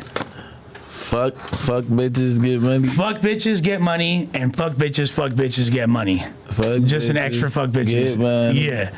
Damn. Like a cute little clique. And there's definitely there's another gang on that list, and people from the Bronx could verify or deny this claim, called Violating All Bitches. Now imagine being from a VAB. hood called Violating All Bitches. That's a gay gang for sure. How? For sure. How? It's a womanizing gang. It's not They gay. womanize, but they're only people violating who all bitches. violate Like, women. wait, hold on. They not saying that. They like hurting feelings. Like, it's just like nowadays it sounds crazy, but back in the day, like that's like I violated them. We just That bitch thought roasting. we was finna fuck. Back in the day. Yeah, like violated now is like. You didn't raped her, did all Yeah, type we of raped her, molesting we're a and all that. fucking Yeah, like biker gang, no, we're that's not raping. what they meant. That's an aggressive name, regardless. It is. Regardless, I'm It's not against from women. that That's clique. no, Regardless, no. But in their defense, it's like back then shit wasn't like that deep with the wordplay. Like It's an incredible Also, it's gang. an old Yeah, gang. yeah, Is it like, an old it's gang? crazy. Is it an old gang? Well, so this was like 2009, 2010. Okay. even that far back. It's pretty old. And I don't know, that could have been a click from way back. It had to be from way back. Like, they gotta switch it up, get with the violating times. all bitches. Like, come on. Violating all bitches. I think we were past that time. Like of life. all? That's Like, damn, there's that's none like that are 90 like- click names. Like, you know what I mean? Hey, I see a comment that says Lush knows his history, so I'm assuming that this is not far off. Lush knows his history. Yeah. Crazy. Yeah. How do you know so much history though? Like, what do you do to know it? Do you just drugs, make sure you're outside? Yeah, that's what I was about to Like, do you say. make It sure be you're outside wired at up all like times, like Just be in booted. every scene? Just Booted. reading shit. all the information that he obtains, reading. he keeps it. It Yeah. stays for some reason. Like, Literally, and it's like it's Mine does as well, but you get it then. Yeah. It's like a blessing and a curse simultaneously Yeah, yeah. because I don't want to know this shit. yeah. And that's why podcasting is kind of cool because it's like, all right, like Yeah. here's somewhat applicable usage for this. Yeah, but then you like was a super music fan, so it's like it wasn't a room. It wasn't like a space for like people who love music to express their love for music until Exactly. like podcasting came about. You had to work as like radio personnel or some Right. shit like that. You know what I mean? Right. Yeah. Or Right. like so you being a battle rapper, you probably like was a fan of all type of stuff, but you never got to show how much you was into. You know No, what I that's mean? really what it was. Like Yeah. or showcase that skill set, which is useless in the real world of like having information about subcultures, but then podcasting cracks up and it's like, oh, okay, Like super random information. until AI takes over, like I have like, a little window I fuck with the AI. where I'm somewhat. You got to become one with the AI How do you become one with the AI? by like finding your own AI and like tapping in and like programming it, like programming you, it so it knows you? Yeah. Yeah. Then it like turns into a robot. Yeah, like then it turns into your like. Then you're gonna try to make it a form. You're gonna be like, can I put this into his head? Well, what's his face got a whole bitch, robot bitch, Elon Musk, like his girlfriend. It's is important. AI. Yeah. You can't get He's these not people to with do the things you need what them you to call do. it? That's anymore? over. That thing over. Grimes. Yeah. Grimes, yeah. That thing over. That's crazy. She's turning into a cyborg though, for sure. Oh, but if she even still exists, let's be honest. Because I want to be a little bit cyborg as well. Like, you know what I mean? Like whatever I can do. Yeah, nah, Grimes, she was pretty dope though. As a Grimes was person. fire. Grimes was lit. I fucked with her music a long ass time ago. Yeah. I was like And shocked. you know like, where Grimes is from. yeah, she from up like near you and shit. Yeah. I was helping her get a feature from Slime right around the time that he went to jail. Damn, that would have been fire. He was going in that direction. Okay. Because you know, I've been in that lane, the Yeah. EDM lane for a long time. Yeah. But my manager ended up like representing her for a second too. Damn, That's hard. crazy. Yeah, That's because hard. he's like more in that lane though, so it's like easier. Like if I was to do that, like it'd be easier to navigate. But you know what I'm saying? No, Like, 1000%. And like, and really production though. right. And my girl is super big. Like she has a whole career in the EDM world, which is like separate from Yeah, her, for sure. her rap shit. You know what I mean? 100%. Like, yeah. Yeah. Like that You got to make sure you get in real close so that we make sure that we can go underground with them when it's time.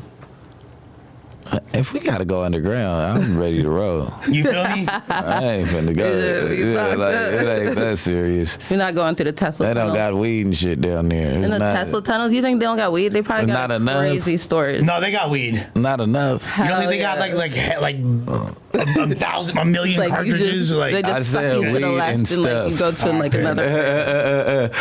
and stuff.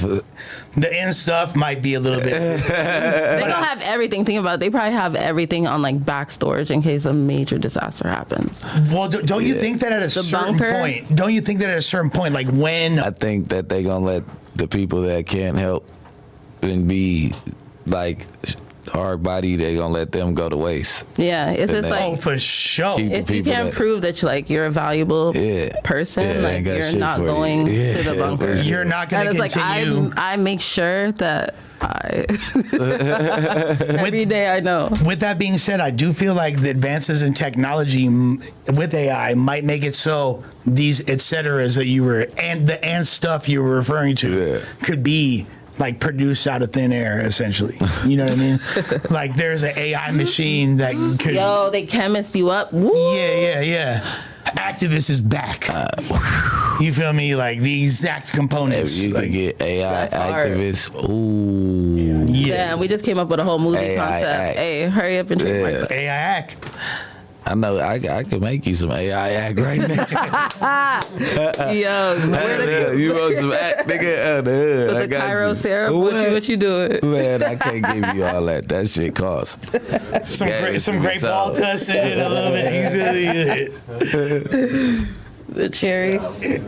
It might could happen. With that being said, I think we about to wrap it up. Yeah, unless y'all got anything further, Nah. we about to do this damn music stream in like 15 minutes. Yeah, we'll be right head back. on down there.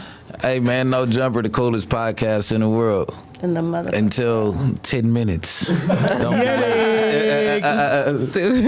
You already know.